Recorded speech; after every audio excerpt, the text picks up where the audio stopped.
Enjoy the HOA and Karen takedown stories today. I, then 20, now 21, am autistic, have memory problems, and at the time worked a full-time job as a cashier and made enough money to want to move closer to work. As I was scrolling through posts, I found one about a family with a giant house, looking for a roommate. The family was basically a man, woman, a daughter, and the man's father. The rent was cheap, it looked amazing, and the description was perfect for me. I quickly texted, and my first question was about pets, as I have an emotional support dog.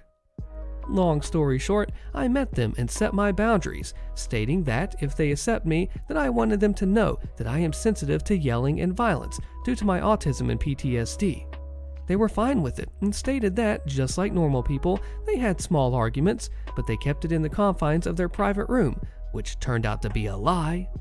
I ended up living with them for about 6 months, and this is what made me leave. After moving in, it seemed okay at first, until the man and woman, who was a couple, would have screaming fights in the shared living room where I could hear everything in my bedroom. And then the man, who was technically the landlord but didn't work and made small money online, became a drunk. He drank every night, which at first I was okay with because it didn't bother me, but then he began to get violent when drunk. His first suspiciously violent outburst I noticed when he lifted the dining room table and kept on moving it while drunk. I was making Christmas letters at the table at the time and had to stop and continue the next day because I couldn't work like that. He was laughing, so I was a little shaken, but not in fear of my life. After that, he announced that he was quitting drinking as he noticed it was affecting those around him, which outside I told him congratulations, and inside I was relieved. I felt safer knowing an outburst wouldn't happen again. Boy, was I wrong. A week later, he started drinking more than ever. It was just after Christmas, and I was baking in the kitchen for a Christmas party at a coworker's and friend's place. The household knew ahead of time that I was going to be baking. The plan was, the coworkers pick me up that night with the desserts, spend the night, and then enjoy the party the next day. Before I got started baking, I noticed that the only brown sugar in the house was hard, and I understand that you can still use hard brown sugar, but I figured I can buy some on my own since my coworkers have texture problems like I do, so I didn't want to risk them biting a chunk of brown sugar, and it was no problem since I had to go to the store to get something else anyways. So I told the man that I was walking to the store for brown sugar. It was a 2-minute walk, and then left. I came back a few minutes later. He says, "I was trying to tell you before you left that we have brown sugar here." And I say, "Oh, sorry, I didn't hear you, but I know, I just wanted to get some that wasn't hard." "You can still use it if it's hard." "I know, I just wanted some that wasn't." "That's just a waste of money." "I know, but it's my money to waste." Just to let everyone reading know, I never used anyone else's money for any food or anything while I lived there. If I wanted something, I bought it myself, even if it would end up being shared between everyone. And then the woman, who was dating the man, said to the man, "Babe, if she wants to buy stuff herself, she can, it's her money." Then the man huffed, and I got to baking. As I was baking, the man kept drinking. The man, woman, me, and our new roommate, who just moved in approximately a month prior, was there. I was getting all my baking stuff around when I noticed the sugar was on the counter behind the man's chair. The man was not in his chair. I assumed he got up to go get something, so I walked over and went to gently move his chair just an inch to the side. His chair was a desk chair with wheels, so that I could grab the sugar, and when the man suddenly jumped into his chair, sitting down and blocking me from reaching the sugar. I looked at him, stunned for a moment, because he came out of nowhere, and I noticed he was already drunk. I say, excuse me, but could I get the sugar?" "I don't know, can ya?" I was talking softly and carefully throughout the conversation as I knew he was drunk. "Well, your chair is blocking me. Could I please get the sugar?" "Why don't you just push me aside like you always do?" That made me confused. "What? I'm not pushing you." "You were going to. You could ask and not be rude." "I'm sorry, but I wasn't going to push you. I was only gently moving your chair to get some sugar." "You were going to shove me. That's rude." I just wanted to end the conversation and beg. "I'm sorry, can you please allow me to get the sugar?" "I don't know, you were going to push me." The woman says, "Babe, just let her get the sugar, it's just right there." Then he scooted the chair so I could get the sugar, and then I started baking. As I was baking, the man drank more. The man talking to me said, "You like to shove people around, don't you?" "Wait, what?" "You know you shoved me aside without a word before." "Wait, no, what?" Honestly, I was confused at this. I hadn't remembered ever shoving him. Ever. "Just over there," pointing to the dishwasher, "you shoved me to get past before and you didn't apologize or anything." Honestly, the kitchen was extremely small. I don't remember ever shoving him or bumping into him, but with how small the kitchen was, it was likely that I accidentally bumped into him at one point in the past and I didn't notice. "Oh, I don't remember, but I'm sorry if I did." "Oh, I remember. I remember everything. It was about a month after you moved in or so. I was standing near the dishwasher and the sink when you passed me by and you shoved me, without a single word of apology." "I'm sorry, I don't remember that, as I have memory problems, but if it happened, then it was an accident, and I apologize." He then huffed, and I was left to baking more. I was confused as to why he'd mentioned something that may have happened 5 months prior. Honestly, after that, some details for a while I can't remember, as it's all a blur since I tried not to acknowledge what was going on around me. So skip maybe 20 to 30 minutes after that. I was sitting in the dining room and kitchen with the man, the woman, and the new roommate still there, and I was waiting for the cookies to cool before putting them into the cookie tin that I had so that the cookies didn't stick together. The main things I remember is the man kept drinking and getting frustrated over nothing, even getting annoyed to where with my last batch of cookies, he started grabbing them and throwing them into my tin without letting them cool even when the woman was trying to stop him, saying, "Babe, stop, her cookies are still cooling." But he wouldn't listen. One of the cookies broke, and since he seemed interested in the cookies, I decided to be nice and offer him the broken one to try. He smiled, took the cookie, and threw it away in the trash can behind him. I ignored everything, hoping time would pass faster, waiting for my coworkers to pick me up. The back door was connected to the kitchen, so I just stayed in the kitchen, waiting as I planned to go out the back door to my coworker's car, and I didn't want to go upstairs to my room as I didn't trust the man with my desserts. I was afraid he would break them while I was gone.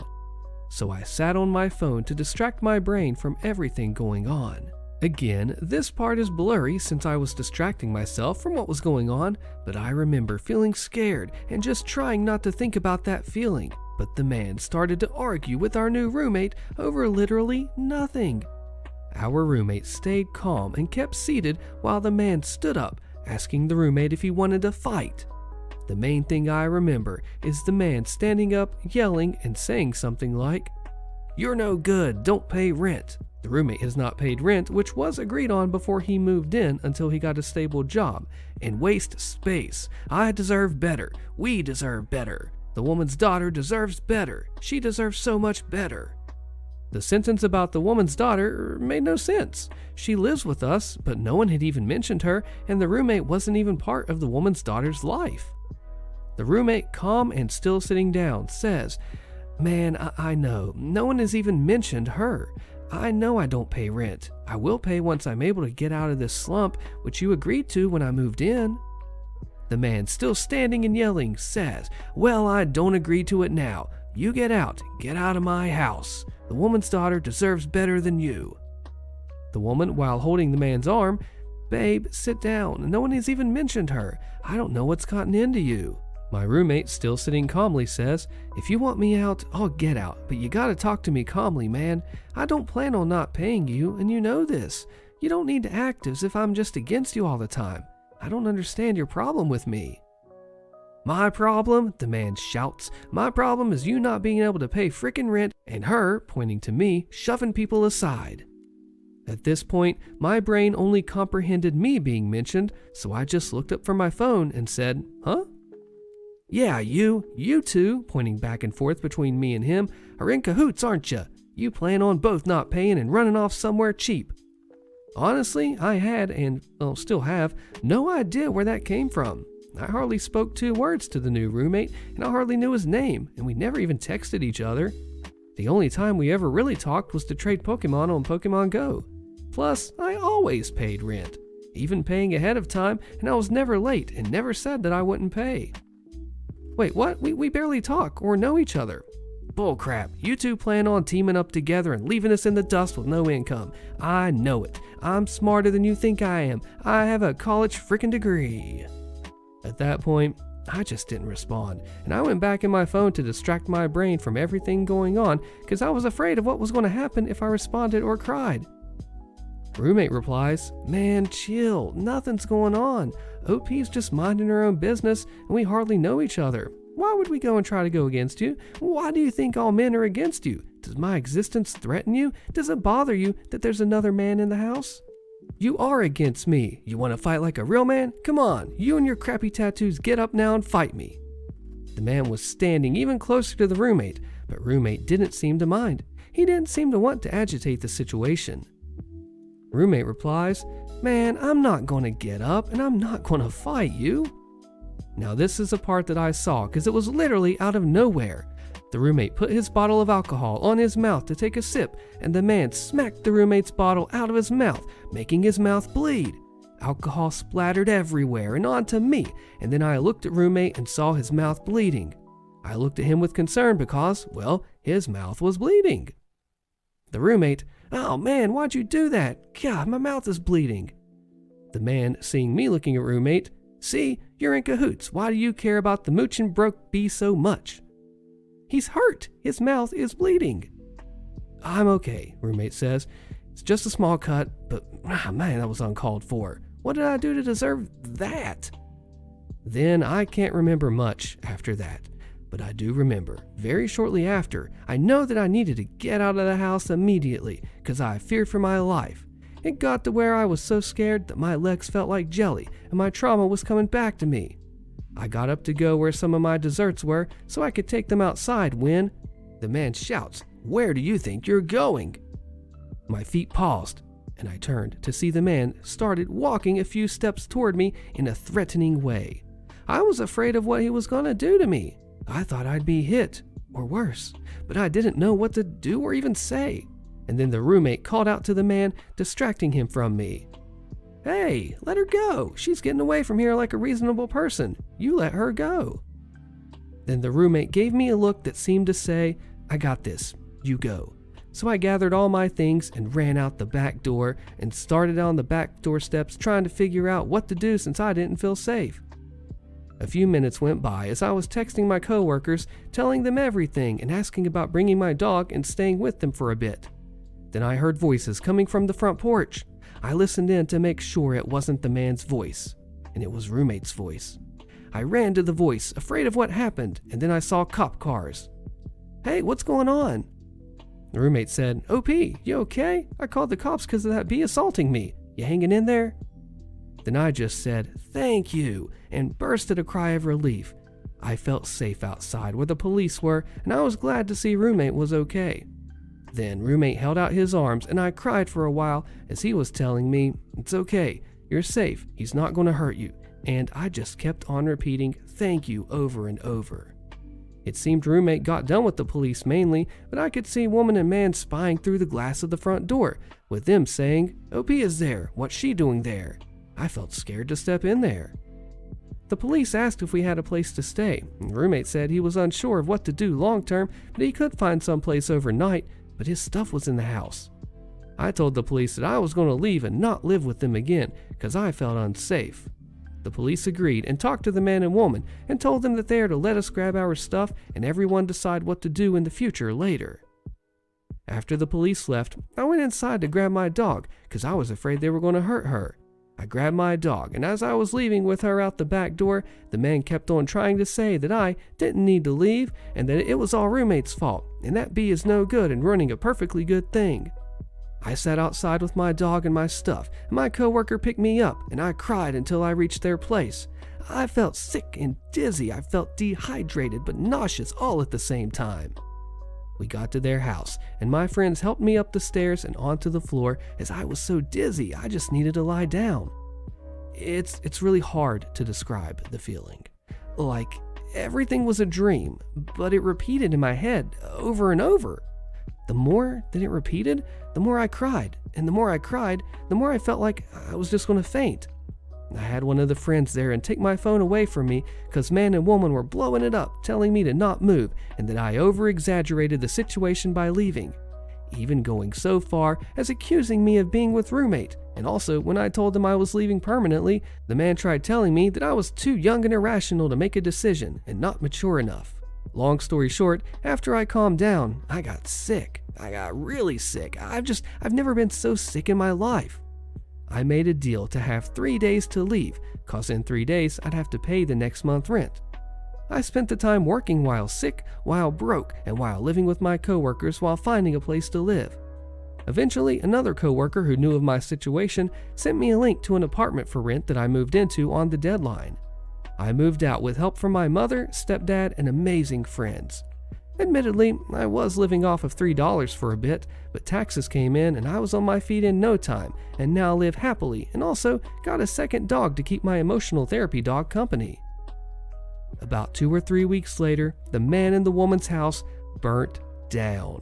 Did they do it themselves because they couldn't afford it without my rent? Who knows, but it was either that or righteous karma. An update. I'm not sure about roommate, honestly. The day after the incident, the man was texting me trying to say I overreacted and saying that roommate went back and apologized for the situation, so why am I making this harder and not coming back? So far as I know, he went back, but I don't think he was there the day of the fire. And yeah, with the brown sugar, I really didn't have time for that, so I just got a new one which was faster. Neighbor cites us for having sticks on our property.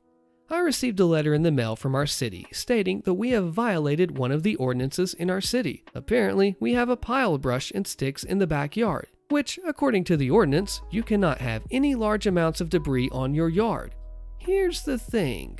We do not pay for or live in an HOA community, so I can't understand why someone would have a problem with some extra nature on somebody's backyard. The sticks are in my backyard and facing the neighbor's backyard, so it would be impossible for anyone from either street to actually see a pile of sticks at that location. The person would have to go into mine or my neighbor's yard to actually see it. We now have 2 weeks to get all of this removed, or we will be cited and taken to court if we refuse to pay. No amount has been posted for the citation yet. The reason for this post is that my neighbor, who I never met before and was told is never in the house as he or she lives permanently in Florida, we live in Ohio, complained about the pile of sticks on my property. I just don't understand why someone has the need to make someone else's life more miserable because they don't like something on someone else's property. They are just sticks. What harm are they going to do to you or your house? The neighbor's house is about 20 yards away from the stick pile too. The funny part about this is the stick pile has been there for over a year. We bought our current house about 1 year ago and hired a guy to cut down a decaying large tree in the backyard. He obviously did not do his job and clean up all the sticks from our place, but he placed them all in the back and has been there since. I thought about calling up the tree guy that we hired, but he was just a guy with no business entity and I no longer have his phone number either. I am really torn on just not doing anything, but I really don't want to gamble on paying money I don't have. An update. I talked to my neighbor to the right of me, who we are very friendly with and definitely did not rat on us, and they told me that neither neighbor behind us would not have a problem like that. So I talked to the house directly behind me, and an elderly lady lives there all alone. I spoke with her, and she was extremely nice and was very surprised that someone would do that in our neighborhood. So that rules out that house. However, there's another house next to hers where the owner is an eccentric 85-year-old millionaire. So, I will be trying him next. Do you agree or disagree with this take? I definitely see what's wrong with that person, but you could just throw the sticks away and be done with it. Well, right, I could just get rid of it and the problem solved. I just hate it when someone cannot keep their head out of someone else's business. It feels like a threat with the money, since it could end in a fine if I don't do it, but it did no harm at all to the owner. Like if the sticks were on their property, sure, I would no doubt get rid of them. But if they're on my property, come on. Sounds like these people just want drama. What would you do about this? Condo takeover, HOA lawsuit. I just bought a condo unit last year, and throughout this year, we found out now, not previously disclosed, about a ton of structural and material repairs that are needed to fix up the building. The total amount is ridiculous and has no real basis or plan. In any case, they've violated our 22.1 statements by saying there is no special assessment planned for this year or the next 2 years as of 2022. There are reports that are now surfacing that show inspection reports by architects hired which detailed out a $2 million plus cost, and our reserves were $500K.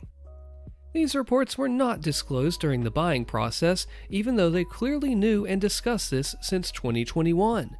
We're also now finding out that the law firm that the board and association has on the board is using a lawyer who does condo takeovers to basically force a massive $4 million association down our throats, which would more than double our current HOA. We've just taken a vote to try and overturn the assessment, but they pulled out some BS sketchy answers with no math and said that it didn't pass. There was absolutely zero transparency into how this was tallied up, and not to mention, they didn't even allow virtual attendees to vote. You had to be there in person, so good luck if you're an investor. Anyone have experience with this and what the best option might be to take action against the association or the board? I've heard litigation might not be the smartest idea because of the time and money it would take, but I'm not sure what options I have that would be effective. Most of the roads I've gone down have been a dead end, and it seems like most law firms defend the HOA, but not many represent owners for litigation, so it's been really tough to even find a lawyer who is willing to litigate this. An answer: you're going to have to go the lawsuit route, find a lawyer, but it will be challenging. What state are you in? What it feels like is that the developer is making a play for the whole building and is conspiring with the board to make it happen by keeping maintenance low and then laying a big assessment to cover necessary repairs. If they were just keeping the fees low and not doing maintenance, you might have a good case. You could sue the board personally and the HOA for going this route.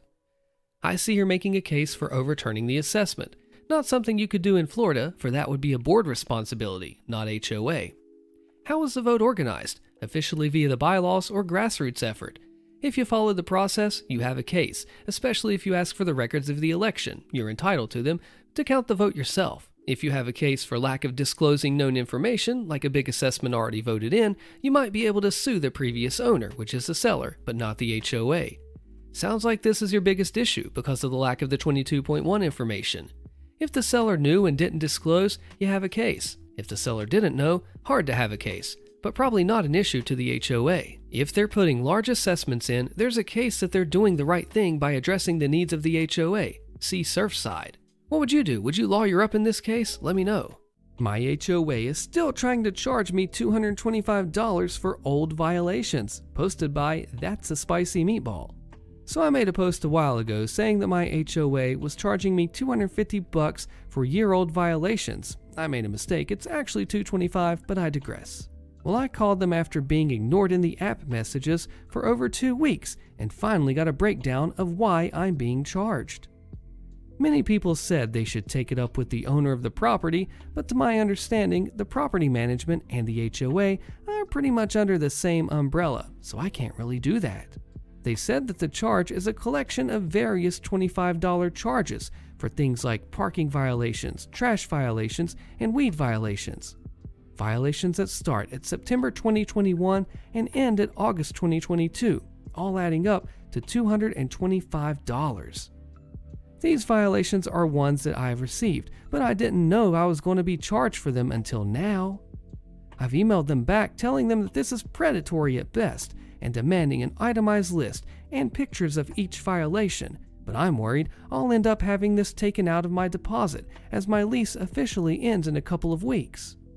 I'm guessing that they do this on purpose to prey on the fact that we would be too busy moving to try and fight these violations and get that deposit back at the last second.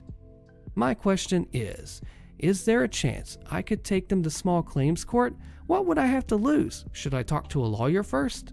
I could afford these violations, but I refuse to let them get away with this gross practice if I can help it. And honestly, getting under their skin would be great. Very good comment here says, I don't think you have a case yet, as you haven't been damaged. You'll be damaged when your landlord takes the $225 from your deposit, but your case will be against your landlord, not the HOA. If the HOA or property management company didn't properly notice you or the landlord, then the fines will likely not be collectible. There may be rules around the notice as well. Usually, association members have to be provided with a chance to cure or fix the violations before the fines can be assessed. You'll also want to look at the landlord and tenant laws in your state. There's likely a provision about when your deposit must be returned and what can be deducted from it. OP says that they're leasing under a company with a signed lease and state that it's the owner's responsibility, which is me, I guess, which I've tried to do, and I have complied and fixed the violations they sent me as far as I can remember. I'm just wondering if they have any leeway in this since they sent these charges for violations between 1 and 2 years old. And this comment says, no, you have no leeway. The moment you were given notice of the violation, it was your responsibility to rectify the violation, including paying any fines. Your lease agreement will tell you what fining authority they have and what will happen to any outstanding fine balance once your lease terminates. So OP is a renter. Should they pay this or should they talk to their landlord first? Late uncle's water bill through the HOA, posted by Monkey Basketball. My uncle passed away a little over a year ago. He lives in an area where the HOA either owns or controls the water pump for the surrounding area. I do not live in the state he resided in, and I haven't heard of this type of situation, but I imagine it's the norm in some communities. After he passed away, we discovered that while his water was still running, he had racked up a $20,000 water bill. The water bill is coming to us now since his death, with hefty interest, fines added on, all to be collected by the HOA itself. My dad, who is the sole heir of the property, has suggested a compromise to pay a quarter of what is owed. The HOA said they would convene to discuss. The group did come together and meet, and my dad was not present as he also lives across the country. They informed him after the fact that he was indeed responsible for the entire sum of the bill, plus the fees, which are still in hundreds of dollars in addition to the outstanding bill every month. They also went on to explain that my uncle was a difficult person to have in the area. He had unsavory people in and around the property, which sadly is the truth that we know of, and had to contend with ourselves as family members. Drug use and mental illness do not make for an excellent neighbor. However, it is stated in some of the documentation that my dad did receive that an unpaid bill for your water through this HOA would result in water shutoff. Never have we seen the water shut off in any of my dad's prior visits or subsequent long stay after his brother's passing, when he worked to rehab the house, as well as do an enormous amount of work to clean up the property. This in addition to preparing it for sale to a great prospective buyer who is quite literally waiting in the wings to purchase the home and property. My question is, what exactly would others do here? My argument, and I haven't thought it beyond this for a short time, is that some of the rules and regulations of the HOA are being adhered to, including charges and interest fees going to the property owner for unpaid or late water bills. And yet, the other rule that we believe exists, which says that a water bill unpaid for a certain amount of time will result in water shutoff, was a rule that they did not adhere to. In my mind, you cannot have it both ways. Not since my uncle's passing have there been any questionable visitors or tenants at the property, and it has been improved enormously. My dad is a sober veteran in his 70s who worked tirelessly for months with my brother and family friend to clean up the property and begin house renovations. There is a well-qualified buyer who owns the neighboring property waiting to complete this sale, finishing renovating the home and moving in with his family. And my dad, who hasn't even grieved his twin brother's death after being handed this mess, is really struggling. This is, by far and away, the largest reason the sale is at a standstill. Any ideas? Mother-in-law was fighting stage 4 ovarian cancer a few years ago, had no desire to take down our Christmas lights. We were constantly visiting the hospital, and it was very touch and go. We had a child under 1, and it was a very emotional time. The HOA compliance officer constantly would stop at our house at all hours of the day. We had security cameras, so finally, after reviewing the footage, we called the guard shack to see what the emergency was. We were told that Christmas has been over for 3 weeks, and we need to have our lights down before the end of the month, or he would fine us $25 a day for the first week, and then $50 each day after that. We explained the situation, and the guy said, "Well, it's not my problem, take your lights down."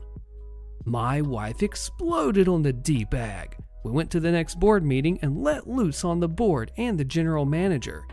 Turns out, it wasn't an HOA policy.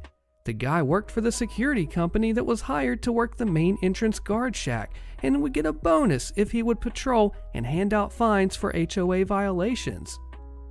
This butt would just drive around and make up his own rules and fines, and by the next meeting, he was fired and a new security company was hired when the contract was up in the summer.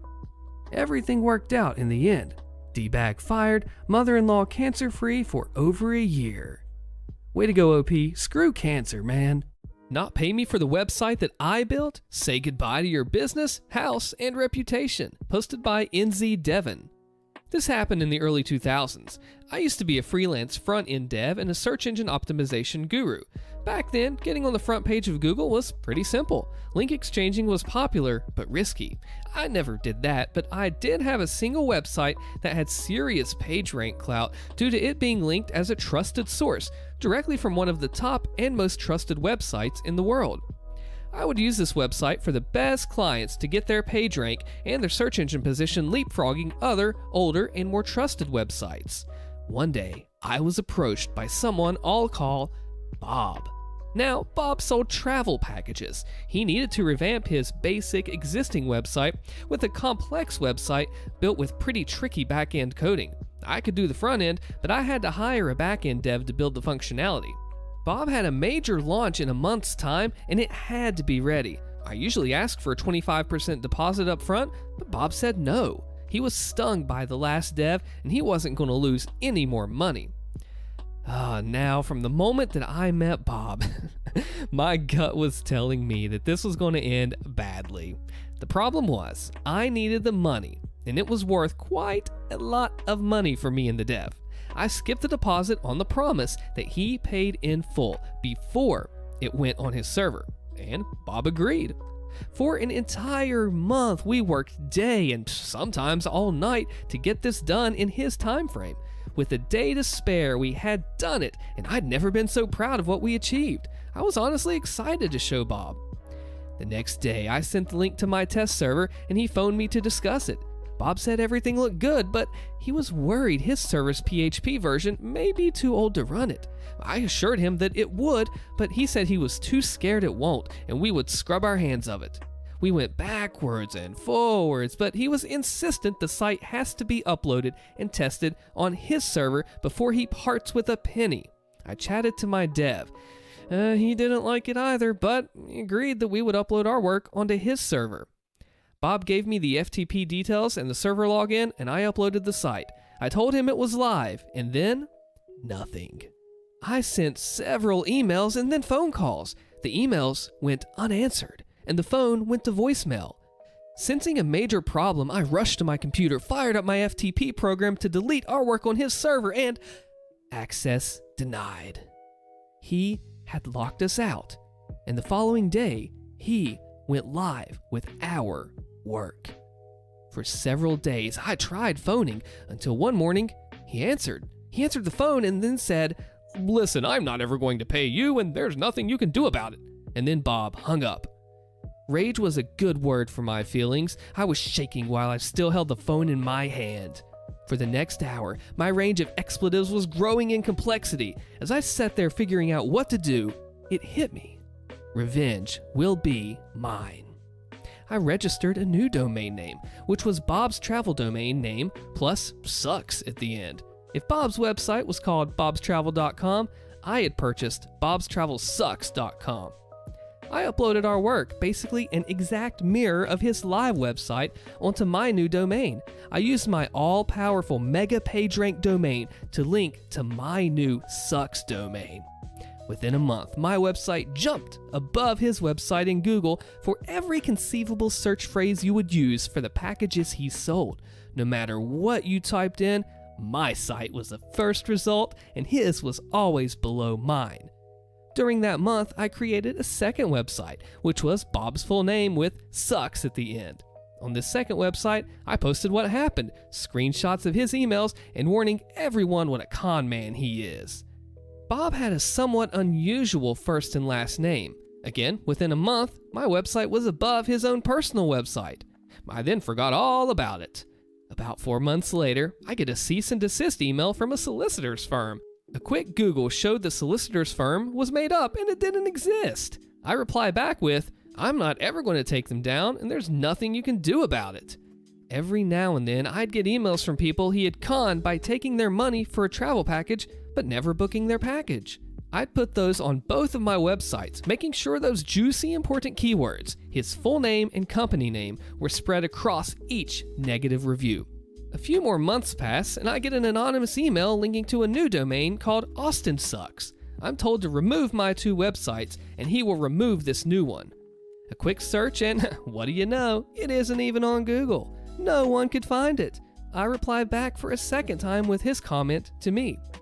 As each month passes, I'm getting more and more people emailing me saying that they've been ripped off. I keep adding them to my website.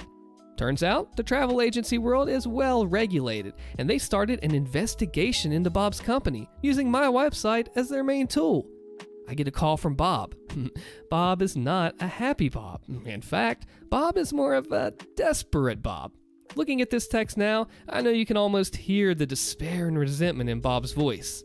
Bob pleads and literally begs me to pull the sites down. Not only is he being investigated by the Travel Agency Association, but he had some very important friends that didn't appreciate the bad press he was causing in their circles. He offers to pay me the money he owed, nothing more, just what he owed.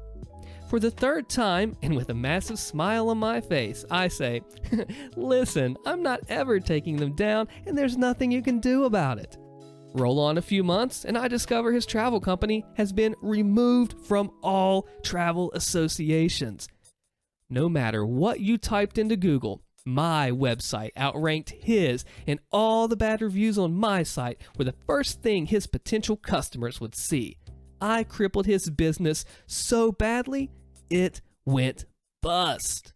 During the collapse, one of his ex-employees contacted me and told me how hard he had worked to get my websites off the first page. He had registered dozens and dozens of other domains in hopes that some would jump ahead. Little did he know, only the top dozen websites in the world could jump it. Apparently, his property was tied into loans on the failing business, and he lost his house too. It took me just about a year to turn his business from a cash cow to a dead cow. Motto of the story, if you ever think to mess with a dev, don't. Update.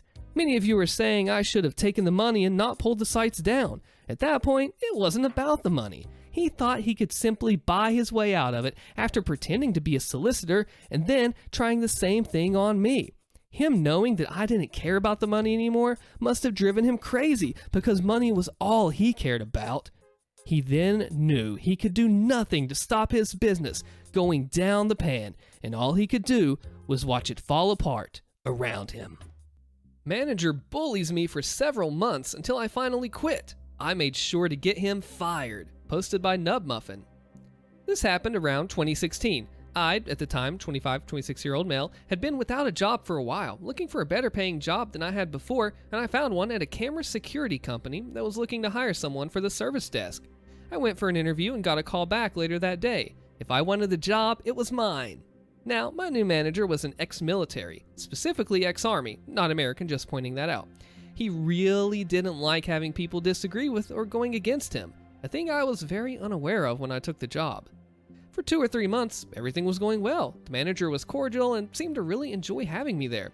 I worked my butt off every day, as the software we were working with was unknown to me, so I studied a lot and even went overseas to another country to follow a course and succeed on my exams.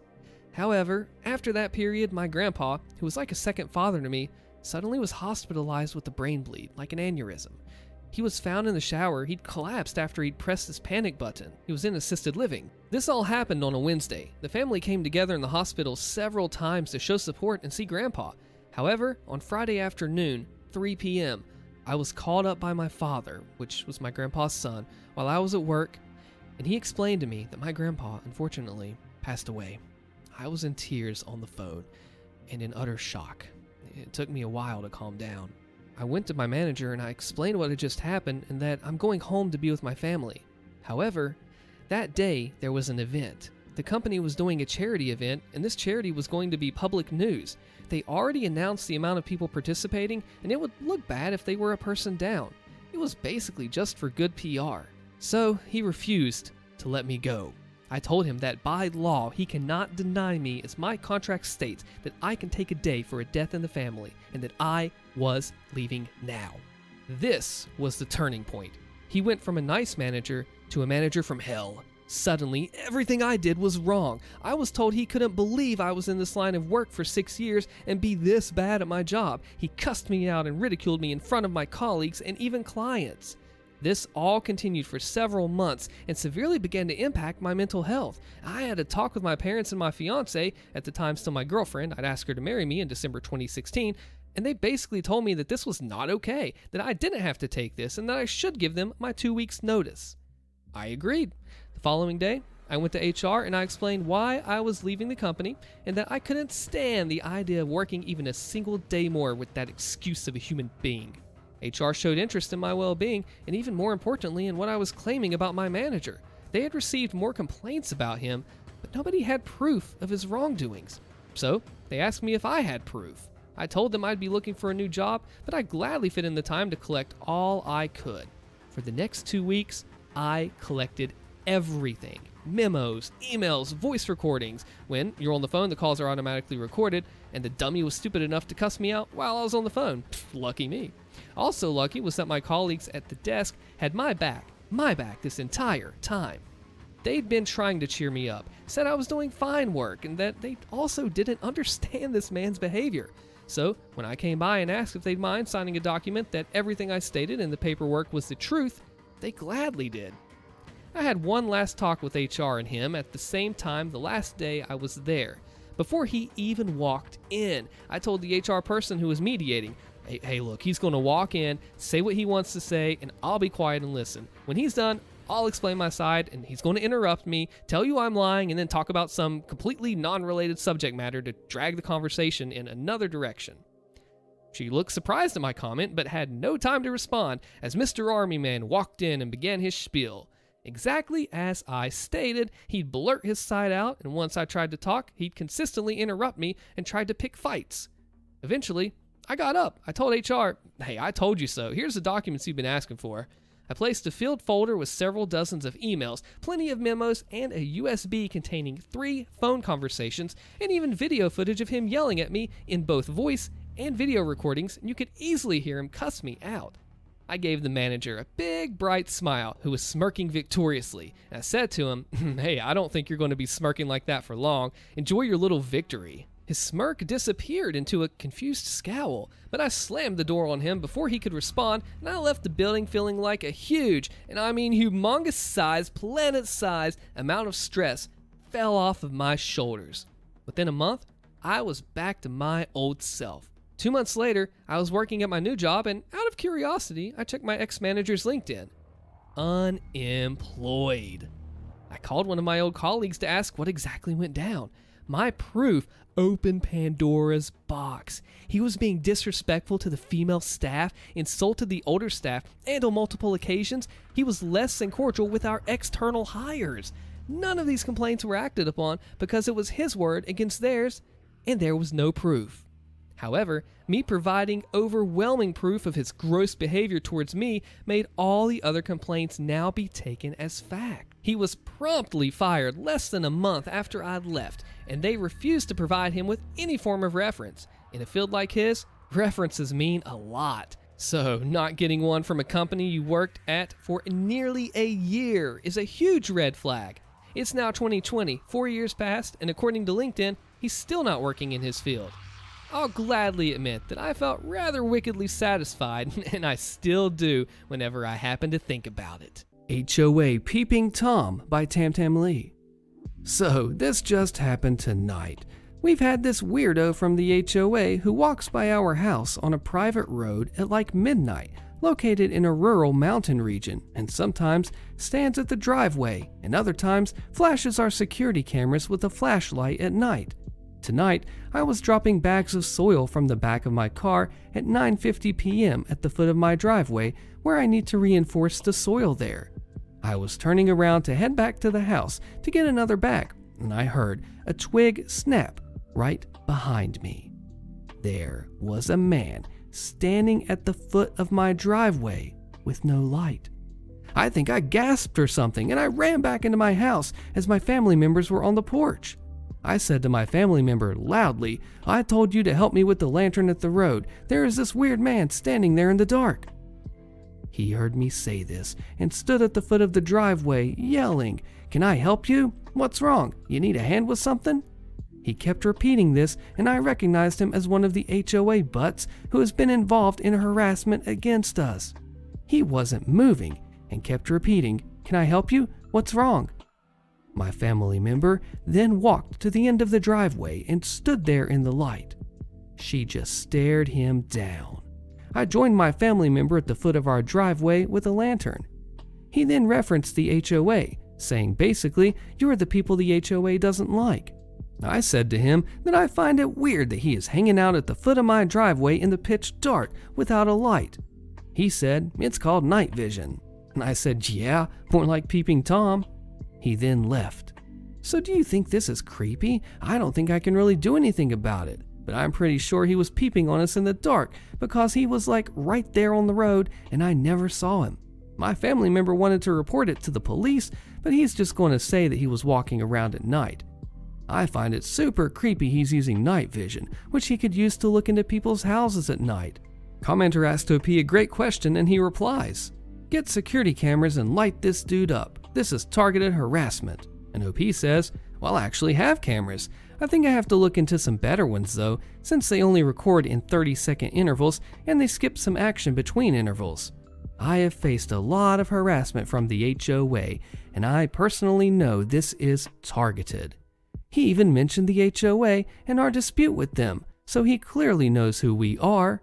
I honestly don't think the police would do anything about one incident, but I've been collecting videos of him acting strangely, and eventually, I think they will paint a picture of targeted harassment.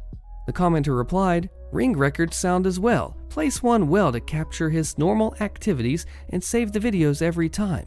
It establishes a pattern that gives you foundation for legal action. A well-placed battery-powered one should work well and captures night vision too.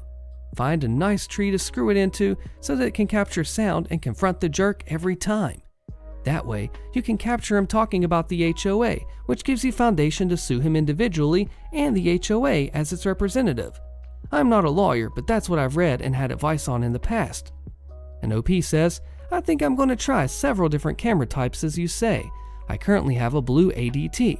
I actually, fortunately, got him on audio on this incident mentioning the HOA, and that was very clear in the video. Unfortunately, since blue only captures in 30-second incidents, it skips some of the incident, but it got a lot of it. In my opinion, he looks pretty strange, since for some of this, he is like standing in the dark at the foot of the entrance, calling out, 'Can I help you?' again and again. But definitely going to look into installing some additional cameras." Dear Reddit, my neighborhood is creating an HOA. Can I fight this? My husband and I moved into the neighborhood almost 3 years ago. There was a rumor going around then that an HOA might start up at some point. But at that point, the neighborhood had been established for like 10 or 15 years, and it wasn't likely that it would happen anytime soon. So we moved into this neighborhood partly to get out of an overly restrictive HOA, so we weren't too keen on the idea anyway, but obviously we knew we were taking a risk. Fast forward to this past Saturday. We get a packet in the mail from a local law firm that includes the covenants of the HOA. It's poorly written and vague, but a letter accompanying the covenants says that there will be a meeting to elect the HOA board next week. Some of the problems I have with the covenants. So first off, an approval committee has already been created, comprised of members of the law firm sending the covenants. Seems sketchy. Next up, the approval committee must okay any change to the exterior of a house and the acreage around that house, ranging from things like construction of additions, sheds, fences, and dog houses, to restricting the colors and materials of construction. That includes fences which are limited to white or hunter green. Our neighbors who just put up a black fence spanning their 2-acre property are gonna be ticked for sure. So there's a vague statement about new construction and plans that must be submitted to the committee and approved with a $1,000 fee. Under that, types of plans for approval include sheds and fences and so on, but also the doghouses. $1,000, $1,000 to put up a doghouse seems a little nuts to me. The covenants say that satellite dishes may only be placed on top of homes, not in the yard. We've had our dish in our yard since we moved in, because there are trees directly beside our house that would block a signal if it were to be placed on the house. Well, I also know that the HOA cannot determine where a dish is placed due to the Telecommunications Act of 1996, so this is one indication of abuse of power by the approval committee. Now we are required to pay $200 to the HOA yearly to landscape the neighborhood. The only areas to landscape include a row of trees at the entrance and 2 ponds that must be mowed. There are over 200 homes in our neighborhood required to pay this fee. I'm not really sure what the benefit of the HOA would be, and I plan to attend the meeting and run for the board if it's forced on us. But is there anything I can do to stop this, or at least help limit the power? I can't imagine that my neighbors are happy about this, and I plan on talking with a few folks before attending the meeting next week.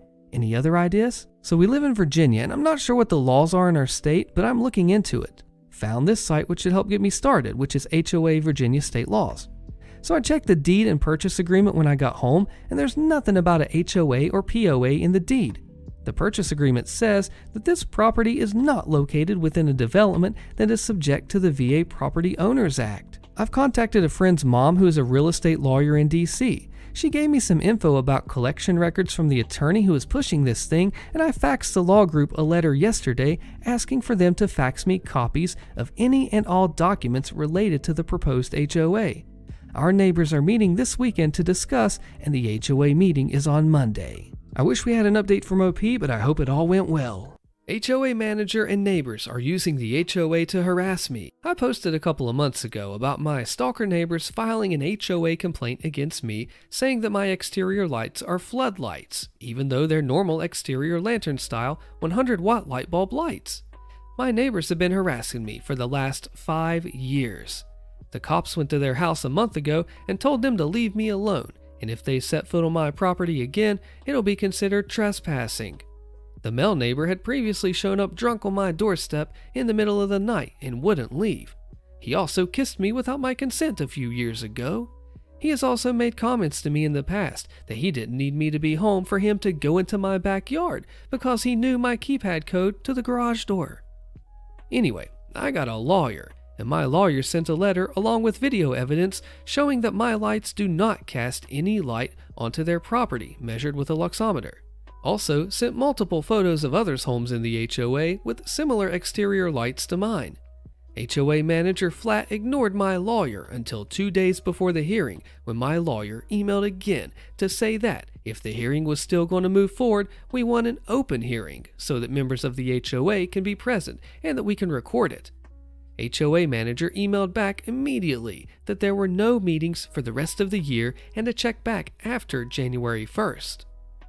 Now, 2 weeks later, the same jerkface HOA manager sends me a new notice of violation, this time saying that my Ring camera is in violation because I didn't get permission for it. The CC&Rs do not say anything about security cameras. He even says that he will not permit it where it's currently installed, above my garage. Drove around the neighborhood today, and there's 20 other homes with security cameras above their garage or near their garage. This manager keeps writing fake times and dates for the violation and falsely claims he is the one observing the violation, when it's actually my stalker neighbors. This HOA manager is not applying the rules fairly to everyone in my neighborhood. He's singling me out. What can I do? Civil harassment sounds like 2 separate cases versus a neighbor and the HOA manager. Would you lawyer up to take down both the neighbor and the HOA manager president? What would you do? For some reason, I, 21-year-old female, have always been confused to work at places wherever I go since I was like 12. Be it at supermarkets, malls, or parks, someone always comes to me thinking I work there. This particular day, everywhere I went, people came up thinking I worked there. I work at the famous Green Apron coffee shop. Even though there isn't a set uniform, our dress code's typically a black shirt and some jeans. I just got off a 5 to 2 shift and was dead tired and annoyed with the customer interactions that I had. Although all I wanted to do was just go home and sleep, I had errands to run and I planned to do shopping with my family. My first stop was to go grocery shopping with my mom as we were planning a family dinner for the weekend. I'm the shopper that goes to get what they want and need, while my mom is more of a browse shopper. So I was going back and forth from the cart to the different aisles to speed up the shopping process while my mom was browsing. I don't know where everything is at this supermarket, but I can read the signs and go from there. Since I kept coming back to my mom and dropping things off in our cart, this old lady that kept looking at me assumed I worked there. I would have helped any other day, but I didn't want to talk to anyone other than my mom, and I had my headphones on. As I was talking to my mom, the little old lady asked where something is. The interaction was in Spanish, so not everything would be translated word for word. She said, "Girl, do you know where this item is?" I can't remember what she asked for. And I quickly turned to her and say, "Sorry, I don't work here," and continued speaking with my mom and asking what else she needed. I can't really blame the lady for thinking I worked there, given how I was asking my mom what she needed, but I wasn't wearing the green shirt and the black apron that the employees wear, and I had my headphones on. However, this lady was set on having me help her. I noticed the old lady watching me ever since me and my mom went inside the spices aisle, so I was able to see who was with her shopping. Since I didn't help her, the old lady sends her grown daughter to ask me a question. Once again, I say, "Sorry, you don't work here." And I didn't process that they were family yet until they sent their toddler granddaughter to me. The little girl asked, "Excuse me, do you know where this is?" I was getting quickly annoyed by this family not taking a hint, but I wasn't about to snap at the poor girl. Again, I say, "Sorry, sweetie, but I don't work here. Please tell your family to stop bothering me." And then I turned to my mom, begging her to finish with her shopping. My mom looked at me disapprovingly for not helping this family. Before I can refute, I feel myself being grabbed by the shoulder and turned. This man I've never seen before angrily shouts at me, "Why are you only helping this woman and refusing to help my family? They even sent my 5-year-old daughter and you wouldn't help her." Even though all I wanted to do was scream and punch this guy for grabbing me roughly, I put on my customer service persona to defuse the situation. "Sir, I'm sorry that your family has confused me for someone that works here, but if you look for someone with a black apron, I'm sure they'll be glad to help you out. I'm shopping here with my mother and helping her out. Maybe if you do the same, your family wouldn't have asked me. Have a great day." And I forcibly grab my mother in the cart and fast walk out of that aisle. I was shaking in anger and anxiety. That family probably, finally, accepted that I didn't work there because I didn't see them again while we were in line. While on the car ride back, my mom told me that man wouldn't have screamed at me if only I'd helped the old lady. I looked at my mom in disbelief, but chose to ignore her and not say anything. Putting that interaction behind me, I went to the mall with my twin brother and sister. Still wearing my black shirt and having headphones on, I went about shopping. We went inside the Disney store to buy a present for our niece. I was already done and paid for my present, so I was just looking around while my siblings were still deciding what to get. From the corner of my eye, I see this mom walking towards me, flagging me for my attention. I just look at her blankly, and then she registered I didn't work there. A simple sorry would have been fine, but she just had to put the blame of mistaking me for an employee on me. "It's just that you were wearing a black shirt. I thought you worked here. Maybe don't wear that so you don't confuse people." I just shrugged my shoulders and said, "I don't care."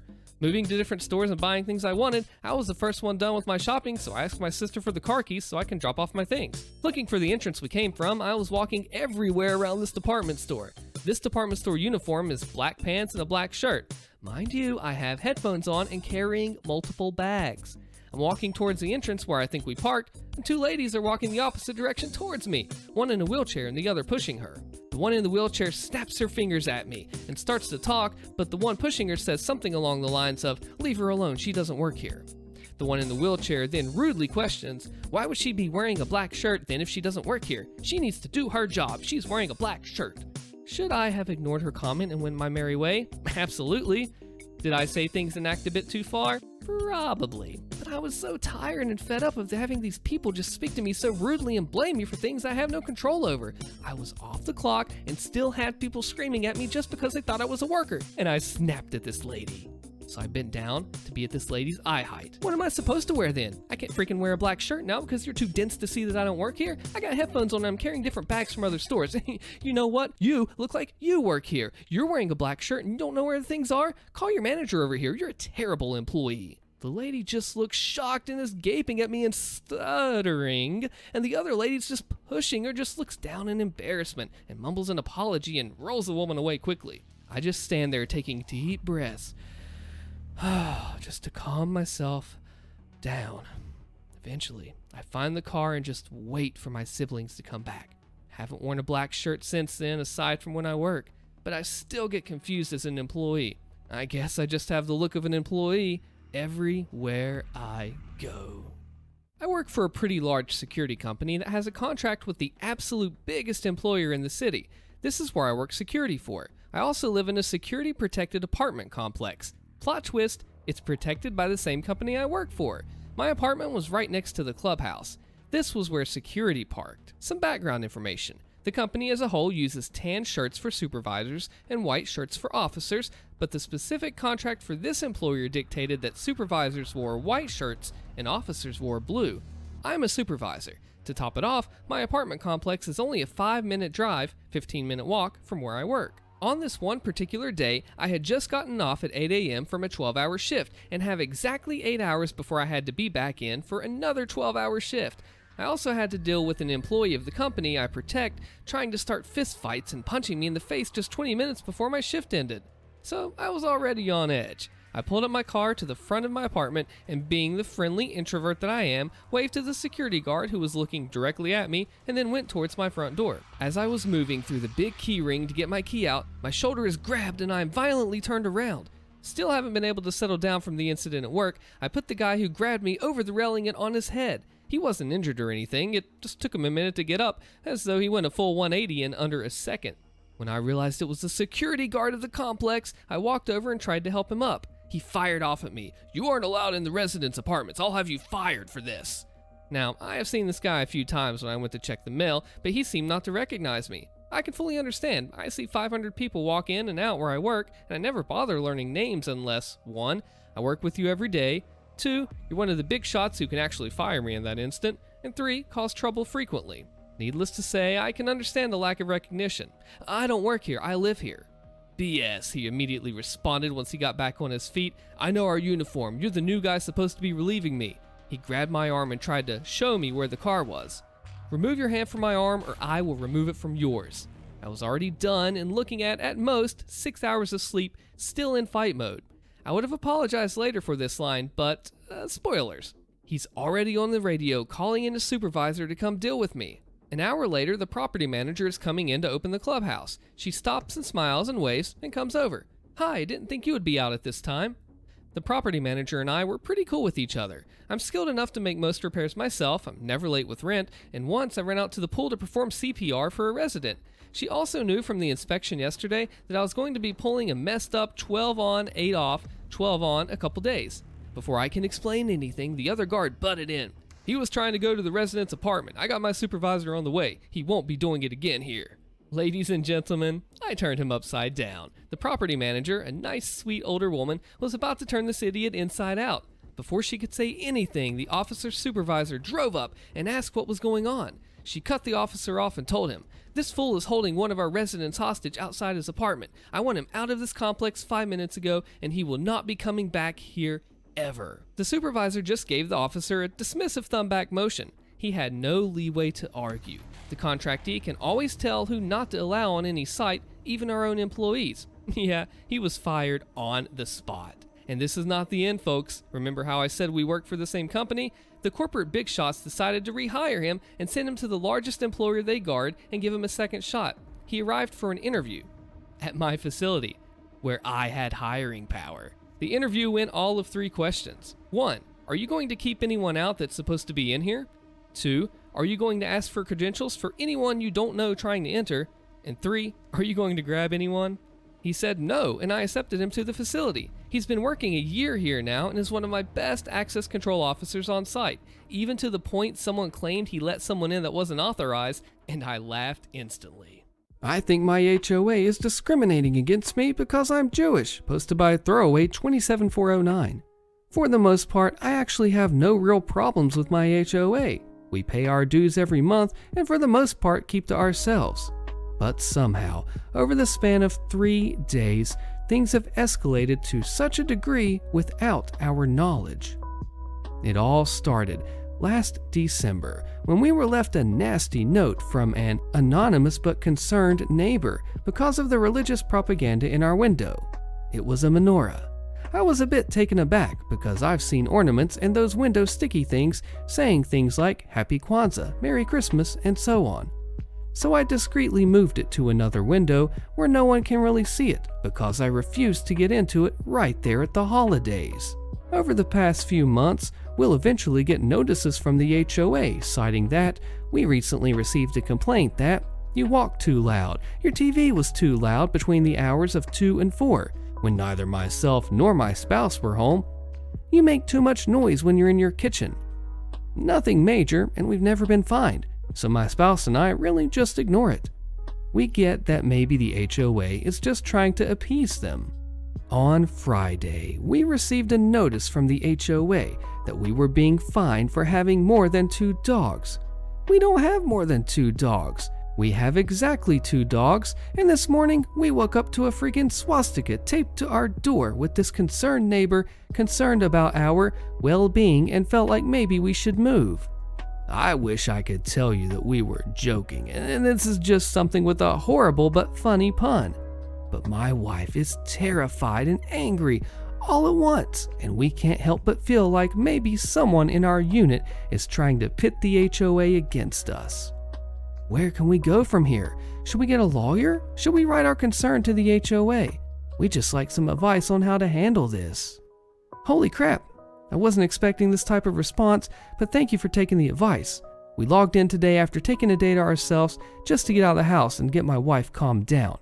We'll definitely be talking to a lawyer today. As for security cameras, this is out of the question. We live on the 2nd story of a condo. Our door is on the interior of the building, and you have to have a key to get into the main building. So we are 99.9% sure that it's someone in our building. But we can't install the security cameras without prior consent of the HOA, and I'm pretty sure that they're going to say no. But I'll ask anyway. I've also notified the HOA, and they're looking into it. Overall, I have no real problem with my HOA. They keep our lawns looking great, and they do a good job of keeping the buildings kept well. But I'm still wary. We have 3 board members in our building. We called the police, and we're meeting with a detective later this afternoon since we don't feel physically threatened. For those of you wondering, we live in North Carolina, and considering moving elsewhere after all this is over with. The detective just left. At least something has been filed. The board member from the HOA came over and wants to get all of this sorted out and is sure it's just a misunderstanding. Meeting with a few lawyers tomorrow. Since all of this has been done anonymously, I'm wondering if anything will actually come of this. I do wish we got an update from OP at this point because this is a crazy messed up situation. Don't you agree? Terrible HOA Karen story time. So yeah, it's been storming since late last night, and the pouring rain has been on and off since. This morning I left to work, and the rain let up enough to where I didn't need my umbrella, which I usually leave in my car since it almost always rains when I get out of work. I live in a gated community where residential parking is scarce to say the least. Oftentimes I, like many other tenants, can only find residential parking spots far from home. Any residents who were caught parked in a guest space were given a lovely notice with something along the lines of, "Park here again and we'll freaking tow you at your expense." Mind you, this is in a neighborhood where guest parking spots outnumber resident parking spots.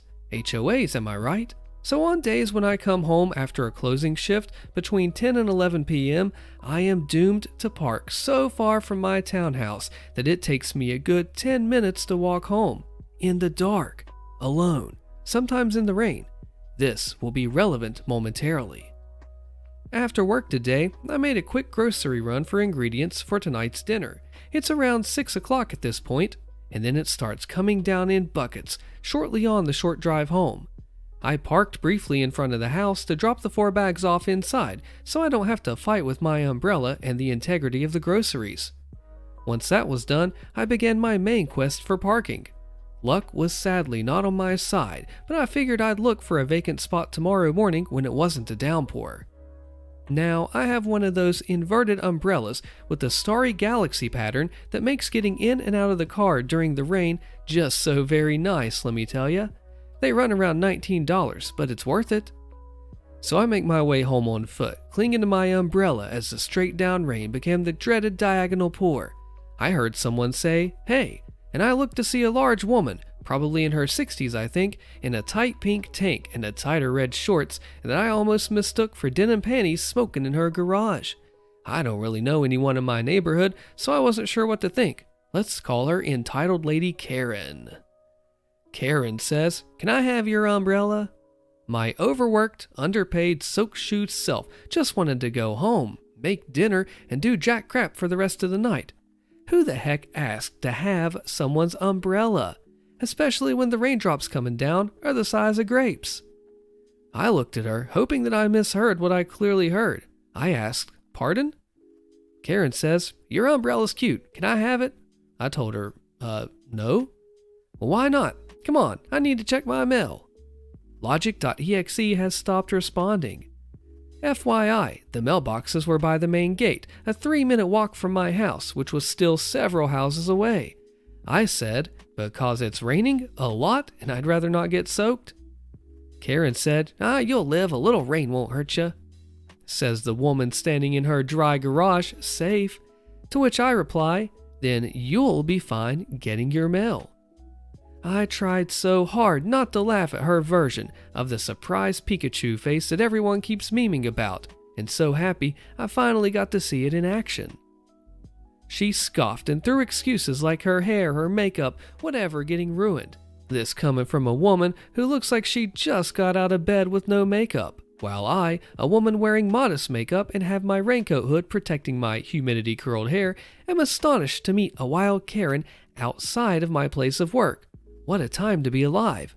When she was done squawking or talking, I don't know, her voice was audible sandpaper, I decided that I was no longer amused and I went home. After a few seconds, I looked back and she was standing on the sidewalk with her now soaked cigarette. I was disappointed that she didn't start melting, yelling, "Oh, what a world." My vindictive butt shouted back at her, "Guess you can get your mail now." Don't worry, she didn't see where I lived, and I went on to have a nice big bowl of homemade soup for dinner. How would have you stood up to this HOA Karen, and what about those horrible parking spots? What would have you done? Kevin violates parole, posted by Strong Bad Jr. A few years ago, I was a driver trainer for a large trucking company. Basically, my job was to take newly minted truck drivers and teach them how to handle themselves in the real world. Sometimes it was easy. Other times, it was like teaching a fish to play tennis. One of my students, the Kevin of the story, was so dense that he made a lead brick seem like a feather pillow. Not because of his driving, but because he almost got himself and me arrested. Here's the story. Kevin was on my truck for about 3 weeks. He wasn't the worst student I had, another Kevin has that honor, but he was far from the best. At week 2, we end up stuck in Salt Lake City, Utah after delivering a load.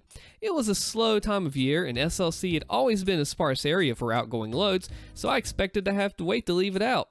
Not a big deal, I needed the downtime.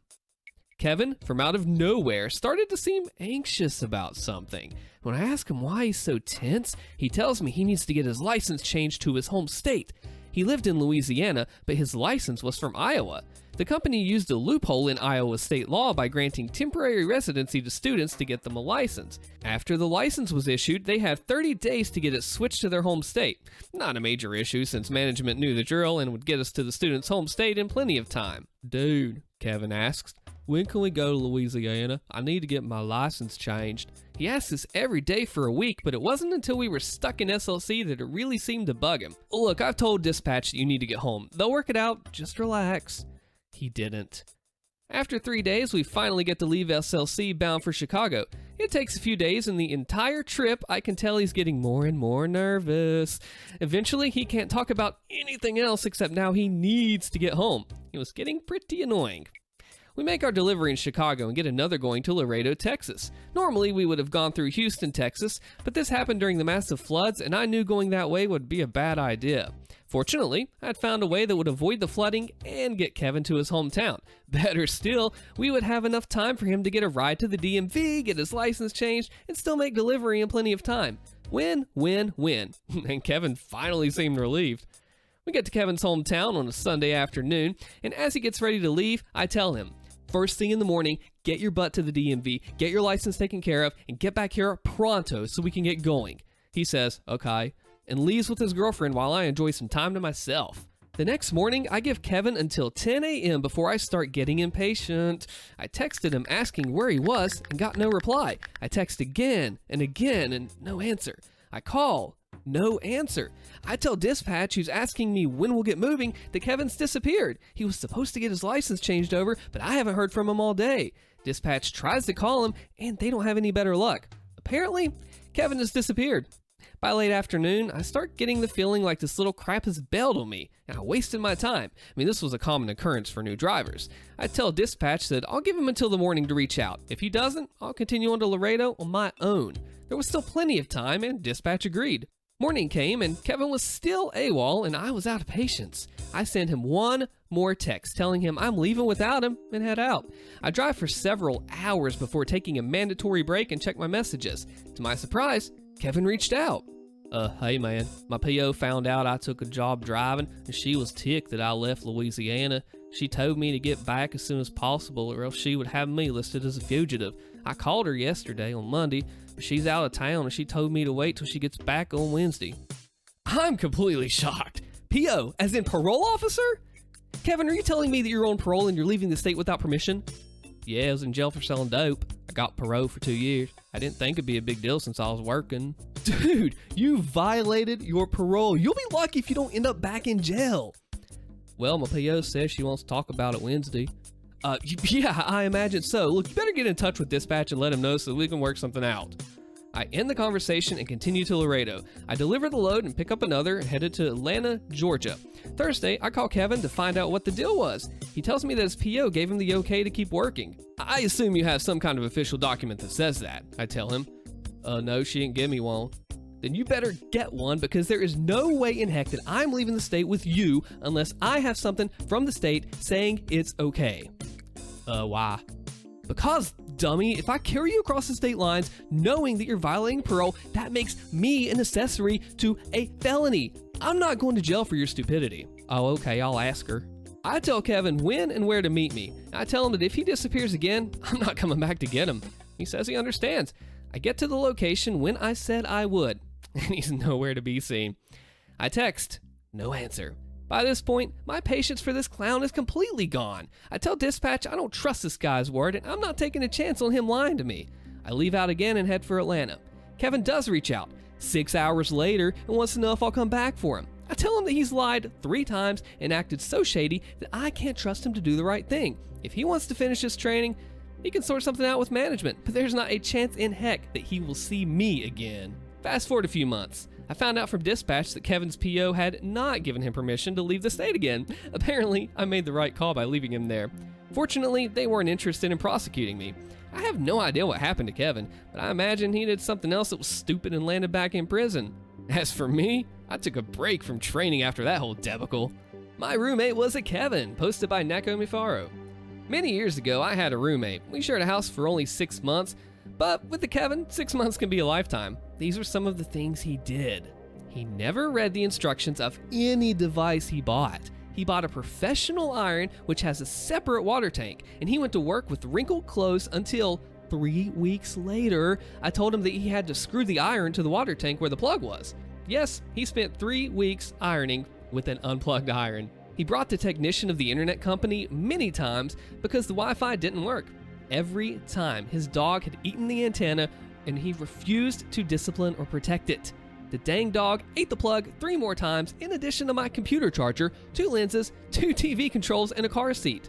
He only took him to train when his girlfriend forced him. The car was his. He spent hours watching online videos of do it yourself, and then he felt unable to disassemble the carburetor from his car to clean it. He still doesn't understand why I removed the car keys when he showed me the parts that were left after reassembly. He tried to sharpen the kitchen knives with a radial, and he only managed to run out of fingerprints on 2 fingers and break 2 of my best knives. I'm actually a chef. He got angry because I insisted on disconnecting the electric power when he tried to change the kitchen sockets because he couldn't see what he was doing. My answer was, change them in the morning, idiot. We had noisy neighbors for a while, and their solution was to buy a horn, very loud, and spend the night playing it. The rest of the neighbors called the police. They still don't understand why they fined him for repeatedly honking at 3 in the morning. A classic. He burned 2 microwaves trying to soften the butter without taking it out of the package. He insisted on cleaning everything with pure bleach and then threw liters of air freshener without opening the windows so that no dirt entered. And all his pants had faded marks of his hands on the back. He had trouble getting up in the morning. He was playing online at night and working early in the morning. Terrible combination. So he bought an alarm clock that sounded like the song of a rooster. The neighbors called the police again. The only one on the street who didn't wake up was him. I never told him, but I threw it out the window. He never understood the difference between dishwashing machine soap and soap to wash dishes by hand, even after flooding the kitchen twice. At Christmas, he put a box of champagne bottles in the freezer after telling him, 2 different people, why this wasn't a good idea, and of course, he forgot where he stored them. Can you see where this ends, right? Someone tried to open his car, and instead of calling the police or storing the car in the garage, he spent a week sleeping in the car, in the street, in the middle of winter. He caught a big cold, and can you guess what? The neighbors called the police again. He made a barbecue on the balcony of the 2nd floor, which was 1.5 meters by 1.5 meters, when we had a backyard and a large terrace in the front. When I asked him, his answer was, "From the balcony, I can see all the guests." And he almost set the house on fire, idiot. He thought that everything on the internet was true. And he told me about the internet police. What is that? Monitoring and arresting everyone who cheated on the internet. Where he got that idea about the internet police is a complete mystery to me. And I still have 1,000 more things, each one crazier. Like he moved in with his girlfriend 6 months later, and I don't know how he got a girlfriend who, knowing him, wanted to live with him, but I will always be grateful to that girl. I never shared a house with anyone until I married my dear husband 10 years later. Kevin doesn't know what mold is, posted by Kentucky Fried Soy. My brother, the Kevin in this story, has never been the sharpest tool in the shed. He believes that dolphins cause cancer, but we aren't here to discuss that. One day, Kevin was eating a croissant and asking when we got blue cheese croissants. He was saying how delicious they were and when was the soonest we would have more. This was odd because the last time we bought croissants was weeks ago. I saw him holding a croissant that was covered in blue mold and just happily munching away at it. I told him that it was moldy and not safe to eat, but he insisted it was fine because it all tastes good to me. I threw out all the rest when he wasn't looking, so he couldn't eat any more blue cheese croissants. Oh, yeah, so y'all want to know about the dolphins. Okay, so about 5 or 6 years ago, Kevin was a young adolescent. We still had some hope his brain would develop further. He's very curious and loves to ask questions, so I was explaining how electromagnetic waves work in simple terms, and that electromagnetic waves with really high frequencies can cause cancer. He looked shocked and asks, "Wait, does that mean that dolphins cause cancer?" I had to keep questioning Kevin to figure out how on earth he came up with this conclusion. He thought that 1, electromagnetic waves and the waves in the ocean are the same, and 2, that all waves in the ocean are created by the movements of dolphins.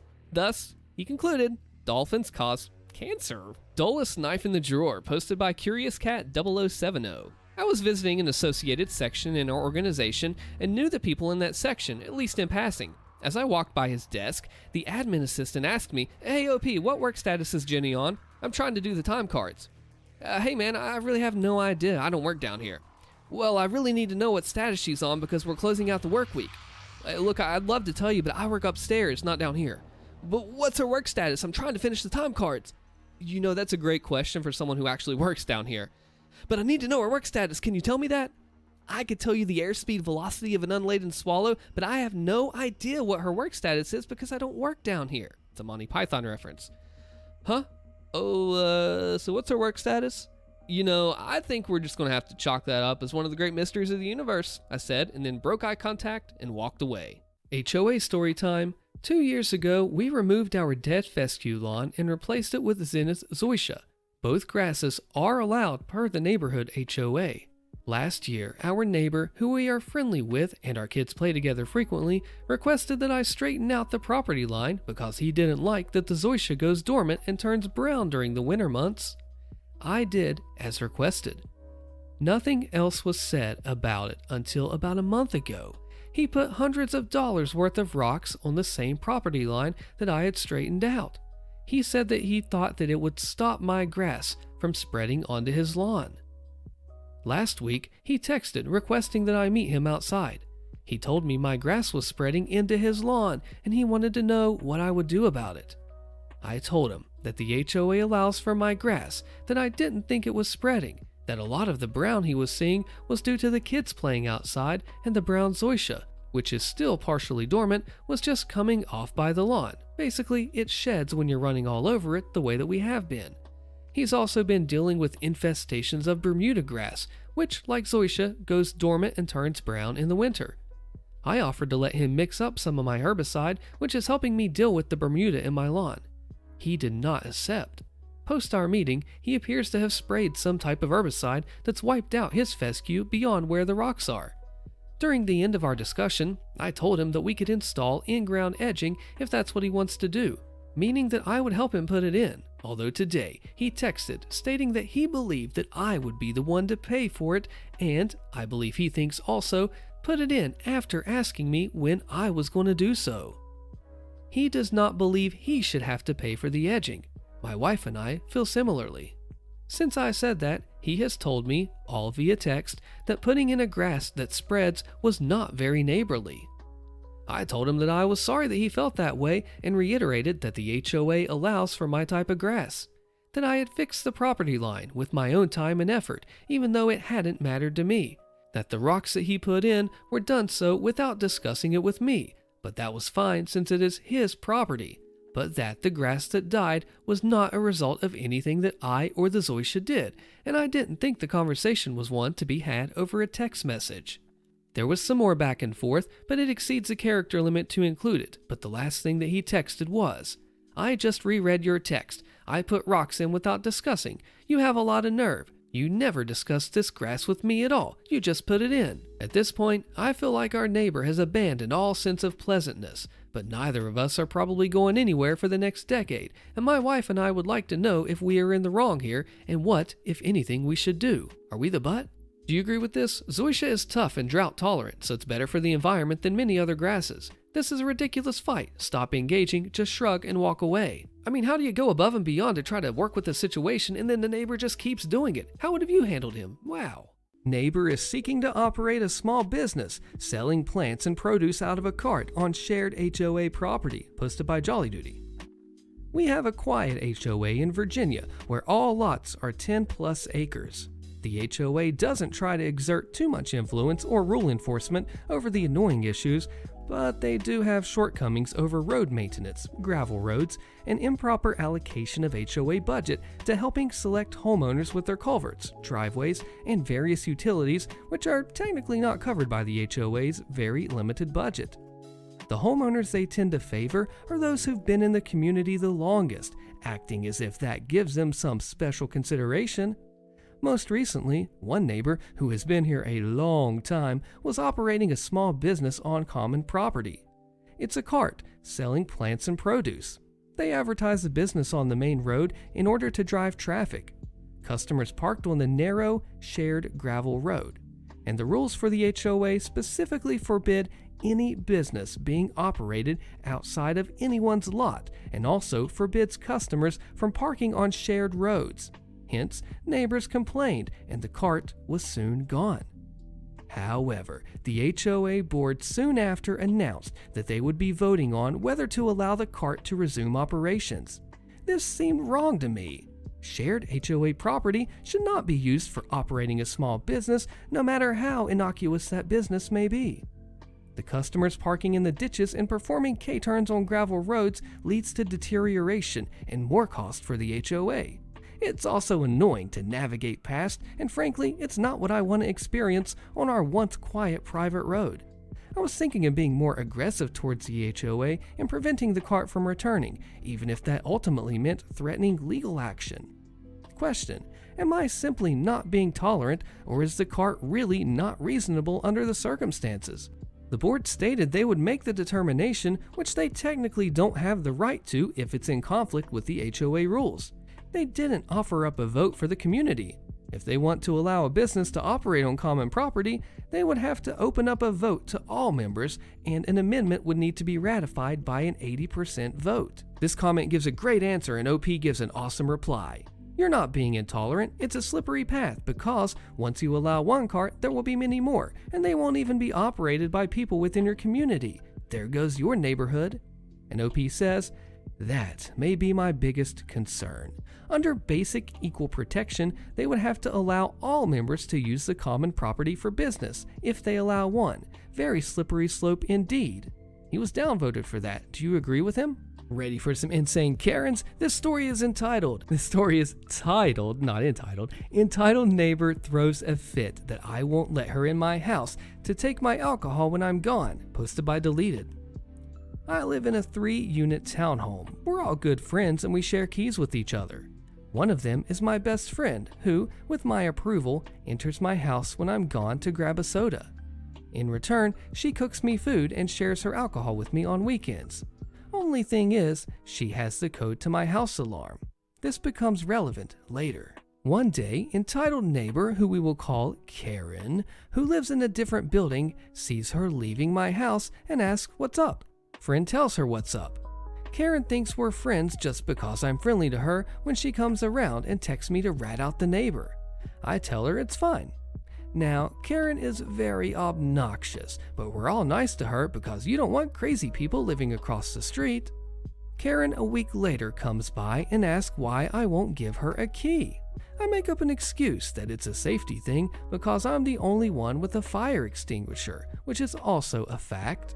The only excuse I can think of now is my landlord won't let me. It seemed to shut her up. I really don't want her in my house. I can only imagine what she'll do in there, and her bringing her kids over to see my crap.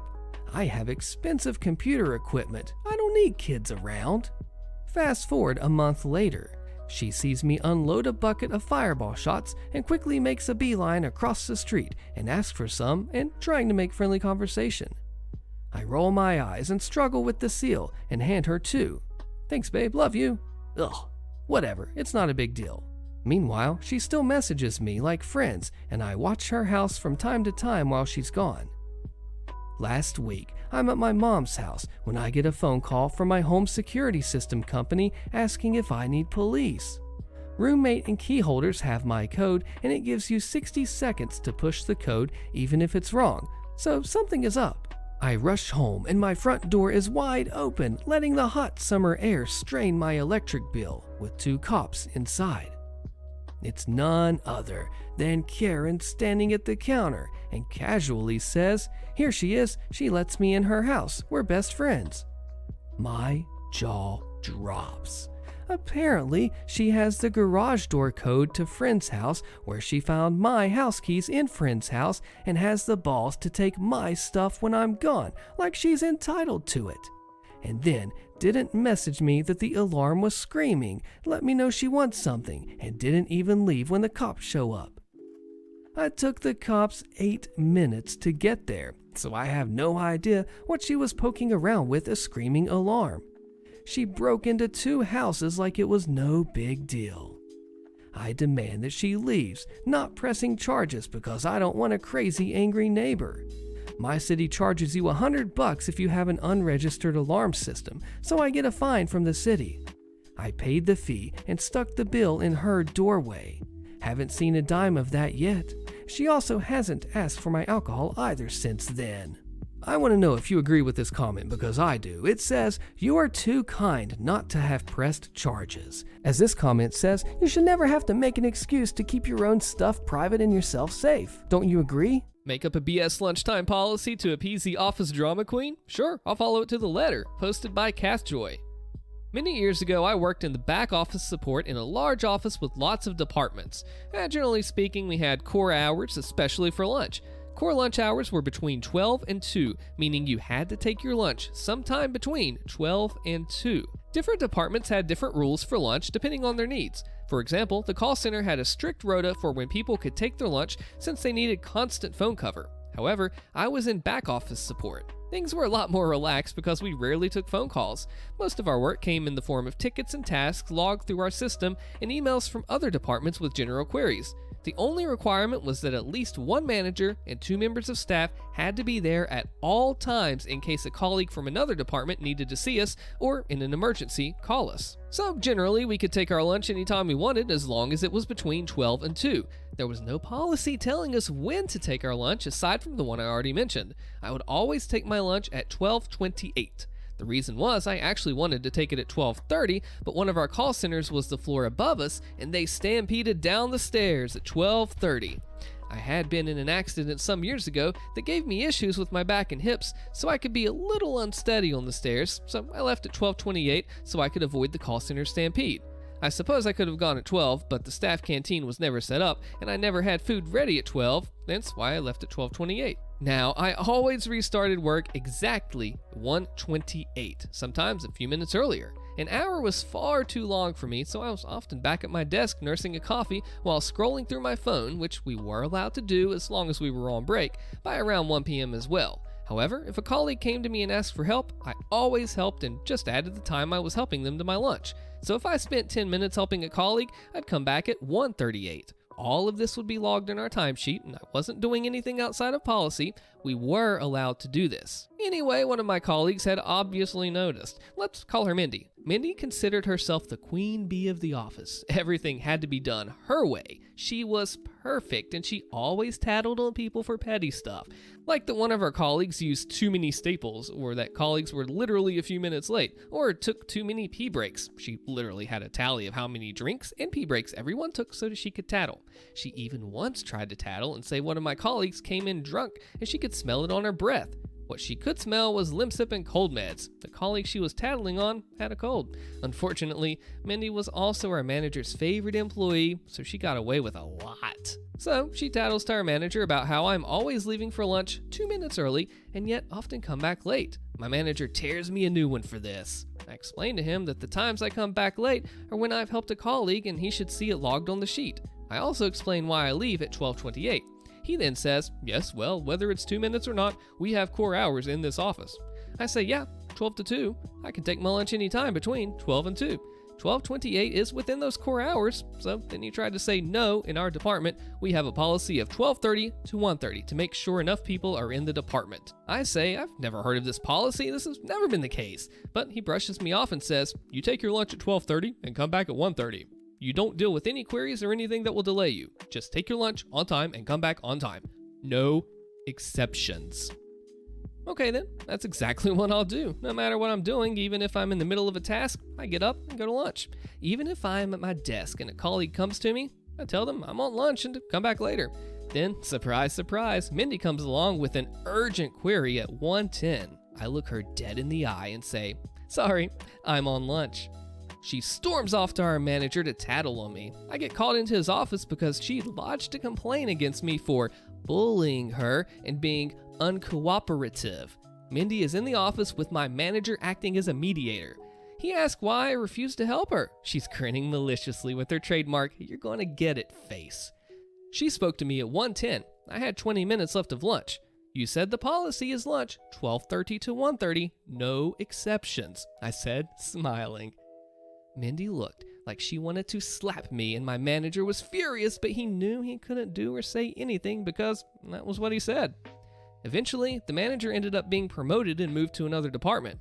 Our new manager had no patience for Mindy's excessive tattling and at one point shouted at her, "This isn't primary school and I'm not your teacher. Go back to your desk and focus on your own work instead of everyone else." The new manager also rescinded the no exceptions BS policy that my manager had made on the spot, and as long as we came back on time and didn't leave the department understaffed, she couldn't care less when we took our lunch. Sorry, ma'am, of course your son can try the 7 million Scoville heat units hot sauce, posted by A. Ray Vin. I work in a hot sauce store in a busy outlet mall. We're a well-liked, locally owned business and have many loyal return customers, but at this particular location, we also get a lot of tourists who are curious about our challenge items, or Hot Ones products. We have a large variety of samples available every day, literally like 100 hot sauces and 50 plus barbecue wing sauces just out on the table. We can pull another 50 plus bottles or so from the fridge if one's open.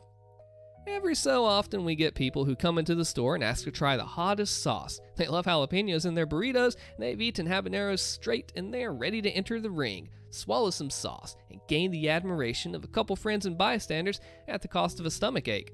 We usually try to guide them to the 10th hottest sauce in the store, burn them with it, and move on to something mild or medium suited to their taste. Today, while I was selling items to people who were actually paying for things, a 10 or so year old boy enters the store. I always get wary when children enter the store alone because it's full of glass bottles. They usually dart straight for the shelves and pick something up, but this child came barreling towards me like a bullet.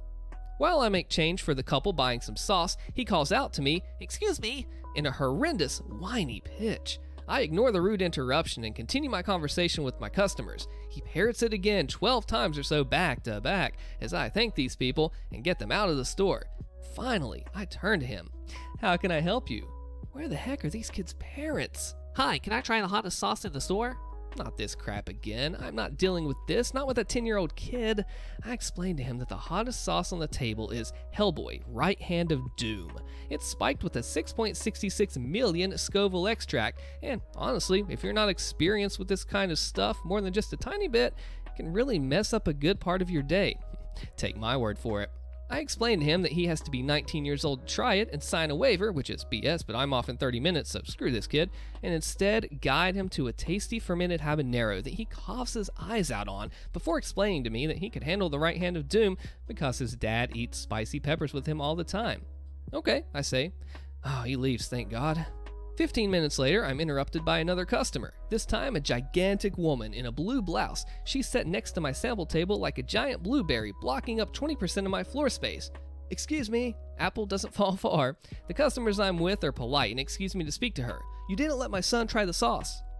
I explain to her that it has extract in it several hundred times hotter than anything he has ever eaten, and that it can cause him severe discomfort and that I will not let him try it in my store. I explain that she is free to purchase the sauce and have him try it at home if she so wishes. She explains to me that she married a Mexican man and that I wouldn't believe the things we ate in New Mexico City, where he grew up. When I asked what they had eaten there, she told me, "Things hotter than anything we have in the store." At this point, her daughter interrupts our conversation, and I kid you not, "Excuse me?" "What?" Now I'm getting annoyed. I was annoyed from the second I saw the kid, and now he's back 20 minutes later with all three of them. "Why do you sell Valentina? It's not even a hot sauce." Jeez. Aren't you from Mexico? It says salsa picante on the bottle. It's $5.50. I'm off at 6. I've had enough. "How about this? You can try the sauce, and if it's as mild as you think, I'll let him try it." She agreed and grabbed her sample stick. I reached for the right hand of doom and unscrewed the cap. Its nuclear aroma sending memories of aches to my stomach. As she goes to dip the stick into the sauce, I warn her to only take a small amount. She grins at me and dips the stick all the way into the sauce. Trap card. She slaps it in her mouth. Immediately, she looks uneasy before she throws herself into pure agony. She is coughing and swinging her head back and forth, trying desperately to speak, but she cannot muster any words. She dropped her sample stick in all the chaos. After a few solid minutes of coughing and dry heaving, she manages a single word. I explained to her that water won't help her now. My relief walks through the door just in time to witness the finish. She tells me that the only reason she's coughing is because it went down the wrong pipe. She then immediately vomits into our garbage can. She apologizes for spitting up, like she didn't just rocket launch half a liter of chum into my trash can and then leaves without saying anything else. I tossed out the trash with a smile on my face and clocked out. Security made us show the last 5 photos on our phone, posted by Stuff Things and Stuff. My coworker, and an absolute hero, maliciously complied at security on one of our subcontractor jobs. The customer was a manufacturer for high-end electronic components. Security was tight as a small 4 by 6 inch box could contain $250,000 worth of microchips. Our team was installing equipment in their facility for 1 week. A security checkpoint had to be passed every trip in or out of the building. Mr. Security Guard, Chad maybe, decided my coworker, Steve probably, was more suspicious than the other 4 techs. So every trip in or out, not only was Steve made to dump his entire contents of his backpack out on the table and go through it, Chad required Steve to show him the last 5 pictures taken on his phone to prove he wasn't stealing secrets. This is all fine, except Chad lets everyone else through without any sort of inspection. Steve is trying to stay positive, but obviously this is eating away at him. Steve tries to be overly positive and also a bit snarky with comments like, "Thank you, Paul Blart, for keeping America safe," which bust up the rest of our crew. Then Steve has the idea that will free him the rest of the week. Wednesday comes along, and Steve is overly scrutinized on our way in as usual. As we head back to security at lunch, Steve says he has to go to the bathroom. He comes back out a few minutes later, absolutely giddy. Chad Blart, mall cop, stops us on our way out and asks Steve to see his camera roll. Steve gladly hands the phone over, and Chad is greeted by some very peculiarly angled shots of Steve's butthole. What the? Chad throws the phone down on the table. Oh, sorry, I had a hemorrhoid and I wanted to see how bad it was. Is everything okay with my pictures? Is the facility safe? Chad never checked Steve's materials again. Good on you, Steve. Neighbors cut down my tree. I believe my neighbor has cut down a tree on my property. We have had minor issues since we bought our home. Our one neighbor owns the property his home is on, as well as the rest of that side of the street. He'd own the entire side of the street if he had our lot as well.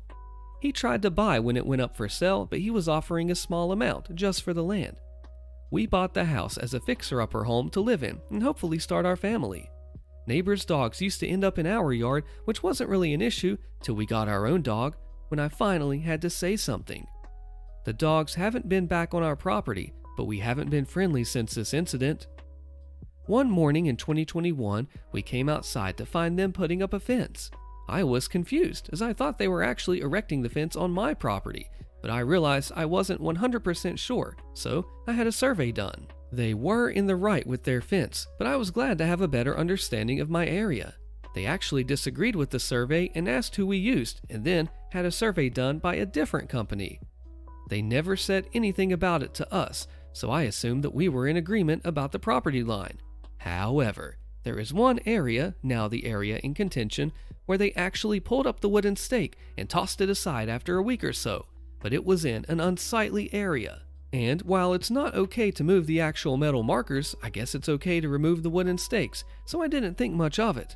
The property line is clear till this point, where there's a small group of trees and saplings, and then there's the driveway, which they have an easement for, which allows use of 75 square feet of my yard. This easement is where I think we are having confusion. It seems they think it extends further back than it does, or I don't understand how the line travels from that point to the front of the lot. Back in August of this year, we had an arborist out to quote cutting down a few trees. He was also going to trim a tree that was seemingly on my property, but leaning over my neighbor's driveway pretty extensively. While the arborist and I were talking, my neighbor's wife came out and ranted at me and the arborist to cut it all down. Please, cut it all down. I've never spoken to this woman, so I was just kind of taken aback. I laughed and she went away, and me and the arborist continued talking. We have had some personal issues pop up, so we had to postpone getting the arborist back out, but plan to schedule something for the future. Before we could do this, a few weeks ago now, my wife received a message on social media from my neighbor's wife, saying basically, we are renting a lathe and chopping a chunk of that tree that leans over our driveway. Not sure whose property it's on, just letting you know. It struck me as odd that she was saying she doesn't know whose tree it is, as we have each had a survey done. But since she was saying they were cutting a chunk of the tree hanging over their driveway, it sounded to me like they were just trimming their side, so I wasn't too concerned. Wife replied, "Oh yeah, do whatever. We have been meaning to get an arborist out, just had some personal stuff pop up." She replied that she was sorry to hear that and maybe we would want to toss them some money for the lathe and they could help us out. The trees I need cut are leaning toward my house or growing through a chain link fence, so I really want an actual arborist to do the work, so we just said that we'd think about it. I came home from work that night to discover that my neighbor had clear cut a small group of saplings as well as 2 full growth trees. One full tree seems to have been on my property as well as a couple of saplings. He did the work himself. He owns a construction and landscaping company. If I thought this was an honest mistake, that would be one thing, but we have both had surveys done and he owns a business where he deals with this kind of thing. So I feel like he knows how big of a deal it is to do this and just thinks that we won't retaliate because we're poor. I keep saying it appears the tree is on my property. The lot lines are very clear until this small patch of trees that he cut down. There's an easement allowing them to use 75 square feet of my yard for their driveway. This tree area is on the property line and the easement stops before it. The full growth trees they cut were side by side with it, looking to me like one was on my side and one was on his side. I spoke with an arborist friend in another state, and he said that I should contact a lawyer and possibly file a police report. I've contacted my surveyor to have him come out and confirm the lines for me, but that'll cost me $400 when I've already spent $2,000 on a survey. I have some calls in to a couple of lawyers who deal with real estate stuff, wondering if anyone has any advice or anything that I should gather before heading to the lawyer.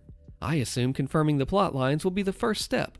Also, I didn't intend to give them permission to cut down any trees on our property, but we did tell them to do whatever in response to them saying that they'd be cutting a chunk of one tree. It's in writing as it's social media, so I think it's clear we meant do whatever in regards to them trimming the one tree, but will that end up biting me in the butt?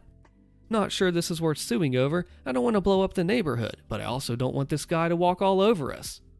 Like I said, I thought if this were some honest mistake, I'd feel differently, but I really think this is just a case of my neighbor deciding he was going to do whatever he felt like. Do I have options aside from taking him to court? Was considering having the lawyer just send a letter explaining that I will take action if he does anything else. I don't want to blow up my neighborhood, but I'm just not sure what else to do here. Do you agree with this? Your neighbor committed a crime. He removed the survey stakes and cut down trees on your property. Call the township zoning officer and the police. It's a crime to remove the property marker placed in the ground by a surveyor. That's destruction of property. And moving a boundary marker, big fines in New Jersey, it could be jail time and a $25,000 fine. I wonder if OP has the ground to stand on where he said do whatever, but look, the other guy just literally broke the law. What would you do? Would you lawyer up? Do everything to keep a salesman from selling? Okay, let's see how that works out for your boss. Posted by Anonymous B315. In college, I worked for a computer parts store in their build your own section. Let's call this place Macro Point. I was a good seller and made a ton of money, something like $2,400 a check. I was very happy and feeling myself. I even bought a shirt that said DJ Breadwinner and would wear it under my nice clothes all the time. The job was easy if you follow 2 simple rules. 1, never sell them something they don't need, and 2, the customer only has the options you give them. The latter seems a bit disingenuous, but if you follow 1, you'll never go wrong with 2. My 2 biggest abilities were that A, I helped everyone and was very polite and energetic, so I got a lot of repeat customers who would wait and deal only with me, and B, I could sell warranties like nobody's business. The warranties were easy to sell since we had an accidental damage plan on most items and one that replaced components in a build if you paid us to build it. I would simply say something like, you want to buy the accidental damage plan? It may be expensive, but it lasts 3 years. Put that date in your phone, on your calendar, a week before it's up, throw this son up against the wall, and then come get the latest model for free. The plan says they might ask a few questions, but the truth is they didn't. With accidental damage, bring in a broke item, get the same, or if that's not available, usually not, get the latest price equivalent model. Most people took that bet, and I was successful. Things were great until we got a new manager for our department. We'll call him Incompetito. He was, as his name implies, incompetent. He had come over from Circuit Metropolis and had been a store manager or something. Their business had just folded. He brought all kinds of new and stupid ideas to the department. The worst was switching how we did the cleaning and stocking. Before, we cleaned at night and stocked periodically in the early morning when it was slow when the truck came. Incompetito wanted us to clean in the morning, so we were on the floor for the early morning customers and then stock at night, because anything that wasn't fully stocked in our department through the day went up when we merchandised at night and cleaned. I think he was just trying to stop us from getting overtime or something, which was stupid because we made like $5 an hour plus commission. Our hourly wage was crap. The biggest problem here is that the things off the truck are in the system, so when a customer wants something, the system says we have it and it's not on the shelf. We have to waste time not being on the floor, going to look for things in the pallets, and that hurts our sales. This is a completely stupid idea that failed spectacularly, and I earned the ire of Incompetito by going to the store manager after our objections were ignored and explaining it. I may have earned his undying ire when he told the store manager that was the way they did it back at Circuit Metropolis, and I remarked that was probably why they went out of business. In my defense, screw Incompetito, he was costing me like $500 a check. Eventually, this got fixed, but a new issue started, and this one was really annoying. Now, we were not allowed to sell in other departments unless they were connected to or upsells on our builds. TV, Apple, games, and general section in the middle of the store. I and others had mastered upselling whole TVs instead of monitors and gaming peripherals and all that. We got a higher percentage of peripherals than core sales, so making a TV a peripheral was big money. Incompetito, who was trying to buddy up to the hot chick who ran the department, had forbid us to upsell TVs or hand that off as a separate thing for the TV people. This did not go over well in our department. As the lead salesman in my department, I was particularly PO'd, but he threatened write-ups for anyone who disobeyed, and the store manager was tired of us going around Incompetito, so he just started saying it's his department. He eventually forbade us from upselling anywhere else in the store. I'm like, cool, bet. Cue the malicious compliance. You see, even if it's from other departments, if the cell starts in our department, the numbers are attributed to our department. This here affects Incompacito's bonus, but also the only reason more TVs were being sold in the first place was that we were convincing gamers to get big TVs and use them as monitors instead of monitors. So when we stopped doing that, units stopped going out with the same frequency and the numbers for our department dropped sharply. It was actually rough to get all the salespeople to just stick to our department and not go around Incompacito, but it only took about 2 months for anyone to start noticing the problem. They called a meeting of the departments and we talked about the TV and the BOIO underperforming. When they asked why, I feigned ignorance and just said we were following what Incompacito said. We let the store manager slowly piece together why things were happening. Incompacito got chewed out and TV lady, let's call her Legs for Days, was also chewed out. We didn't know why at first, but apparently she'd done this to the manager before the manager that hired me. The one before Incompacito was a woman, but her predecessor was a man. Apparently, Legs for Days had a way of flirting and getting special treatment for her department and taking advantage of idiots like Incompacito. I'd like to say that this was the end and Incompacito eased up and got out of the way, but nah, he was petty and a jerk. He conspired with Snake, someone of his own culture, to get rid of me. I found this out because Snake was popular with the girls but also talked too much. He would allow Snake to upsell in our area and had one of the girls often remove my sticker and put Snake's on it. He started scheduling me at weird times and started selling the store manager on the idea that I was detrimental to the morale of the department. A lot of them were lazy and relied on the pool. And when you don't help someone and then they buy something, the money goes into the pool and it's distributed amongst the entire department. If it doesn't look like it's a big bill, then some folks would just let go to the pool. I did not. I helped everyone and turned small items into big purchases. Admittedly, that hurt everyone else's pockets, but we were told to help everyone and to not absolutely not be lazy and let things go to the pool. So the weird way it ended up being explained to me is that if I sold 10 of an item, I got paid, let's say, $100 because of a multiplier or whatever. But if I sold 5 and then someone else sold 5, no one would get the multiplier, and then thus they would just pay each $40 or something instead of paying the $100 for the same amount of merch being sold. It was all convoluted and sounded like a BS excuse, but Incompacito ended up convincing them that they couldn't afford me right then. Normally they fire people on the spot because we've got a high risk of theft, but they let me work those last 2 weeks. I asked what he expected me to do, and they told me, I expect you to sell. So, sell I did. Cue malicious compliance too. I was going to show them what they were losing. I wanted them to feel my absence. I was determined to try and break the sales record my last few days and totally came close. I was averaging something like $7,800 in sales, way up from my $3,000 a day, which still had me around the best of the best.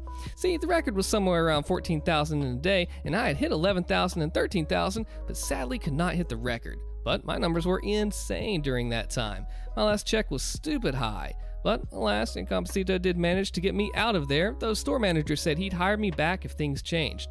Instead, Incompacito waited a month and moved Snake into my place in the department. Needless to say, their numbers were not the same. I didn't get my closure on this until about 4 months later when I found Incompacito and store manager had been fired. They opened a Bengal Direct across the way and MacroPoint had been losing clients and money. Worse, apparently my department hadn't really recovered from my loss. Things came to a head at a quarterly meeting when the regional manager came to present the top sales awards, and apparently I'd won it, even missing 2 months or so of sales. No one had told him I'd been fired, so he looked like an idiot trying to present the reward. There was a banner and everything. I also found out that Snake got fired for 2 separate offenses: stealing, which they were investigating, and then doing stuff with one of the cashiers in the back, which led to his immediate termination. It had come out that Incompacito had caught Snake before doing something inappropriate and just gave him a vague write-up. That, the debacle with me, and the low sales got Incompacito fired. I received a call to see if I wanted to come back, but I already taken on extra classes by then. I Don't Work Here, Lady, Strip Club Edition, posted by Nemanev. This takes us back to the early 2000s. I was 19 at the time. My second job ever was at a shady accountant's office. I worked a couple years as a courier and then was promoted to a small administrative role. It was a small office, but we handled a lot of work because we had a lot of clients. Our biggest was a chain store, big store, with headquarters overseas. We did the numbers for the local branches. This meant that big store would send a couple of times per year a representative that will stay a couple of days in a hotel, so we'd have to show them a nice time in town.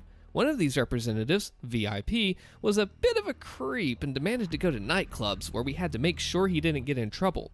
Our country was always in the middle of an economic crisis, so the accountant would make us go above and beyond to keep the representatives happy and, in the case of this guy, drunk.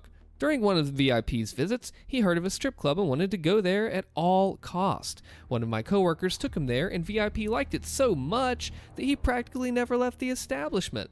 I don't know why, but he decided this would be the place of operations next time he'd come, and he managed to make sure a next visit would ensue as soon as possible. So a couple months later, he came, with short notice, and arranged with an accountant to have their meetings at the strip club. Mind you, this was still during working hours. Sorry for the long background. Now to the I don't work here lady part.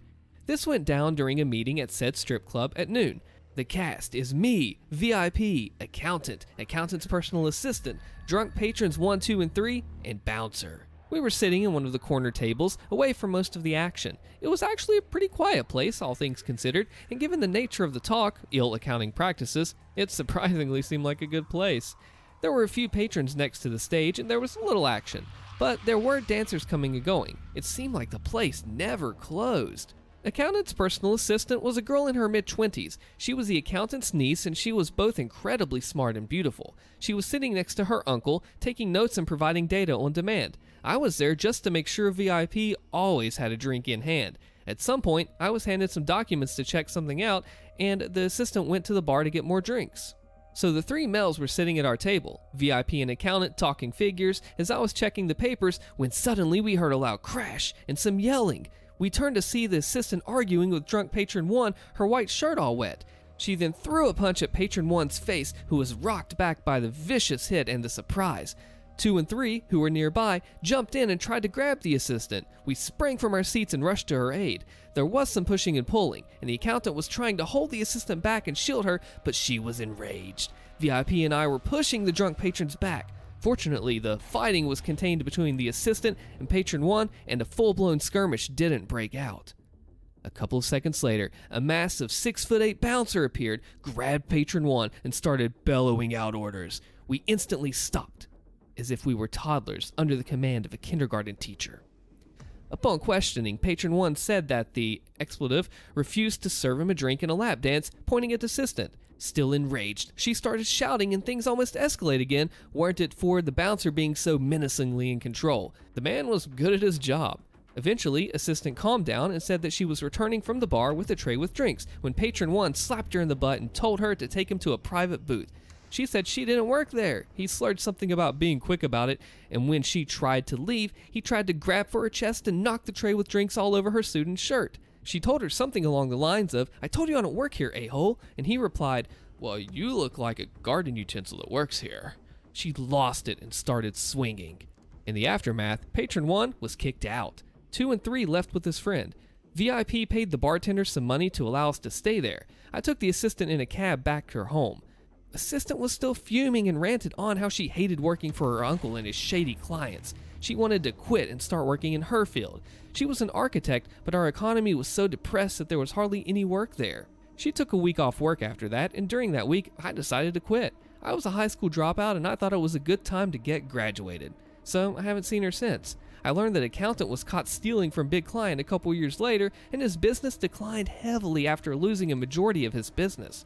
A couple years ago, I've seen assistant running a somewhat successful Instagram account giving interior design tips and offering her services as an architect and designer.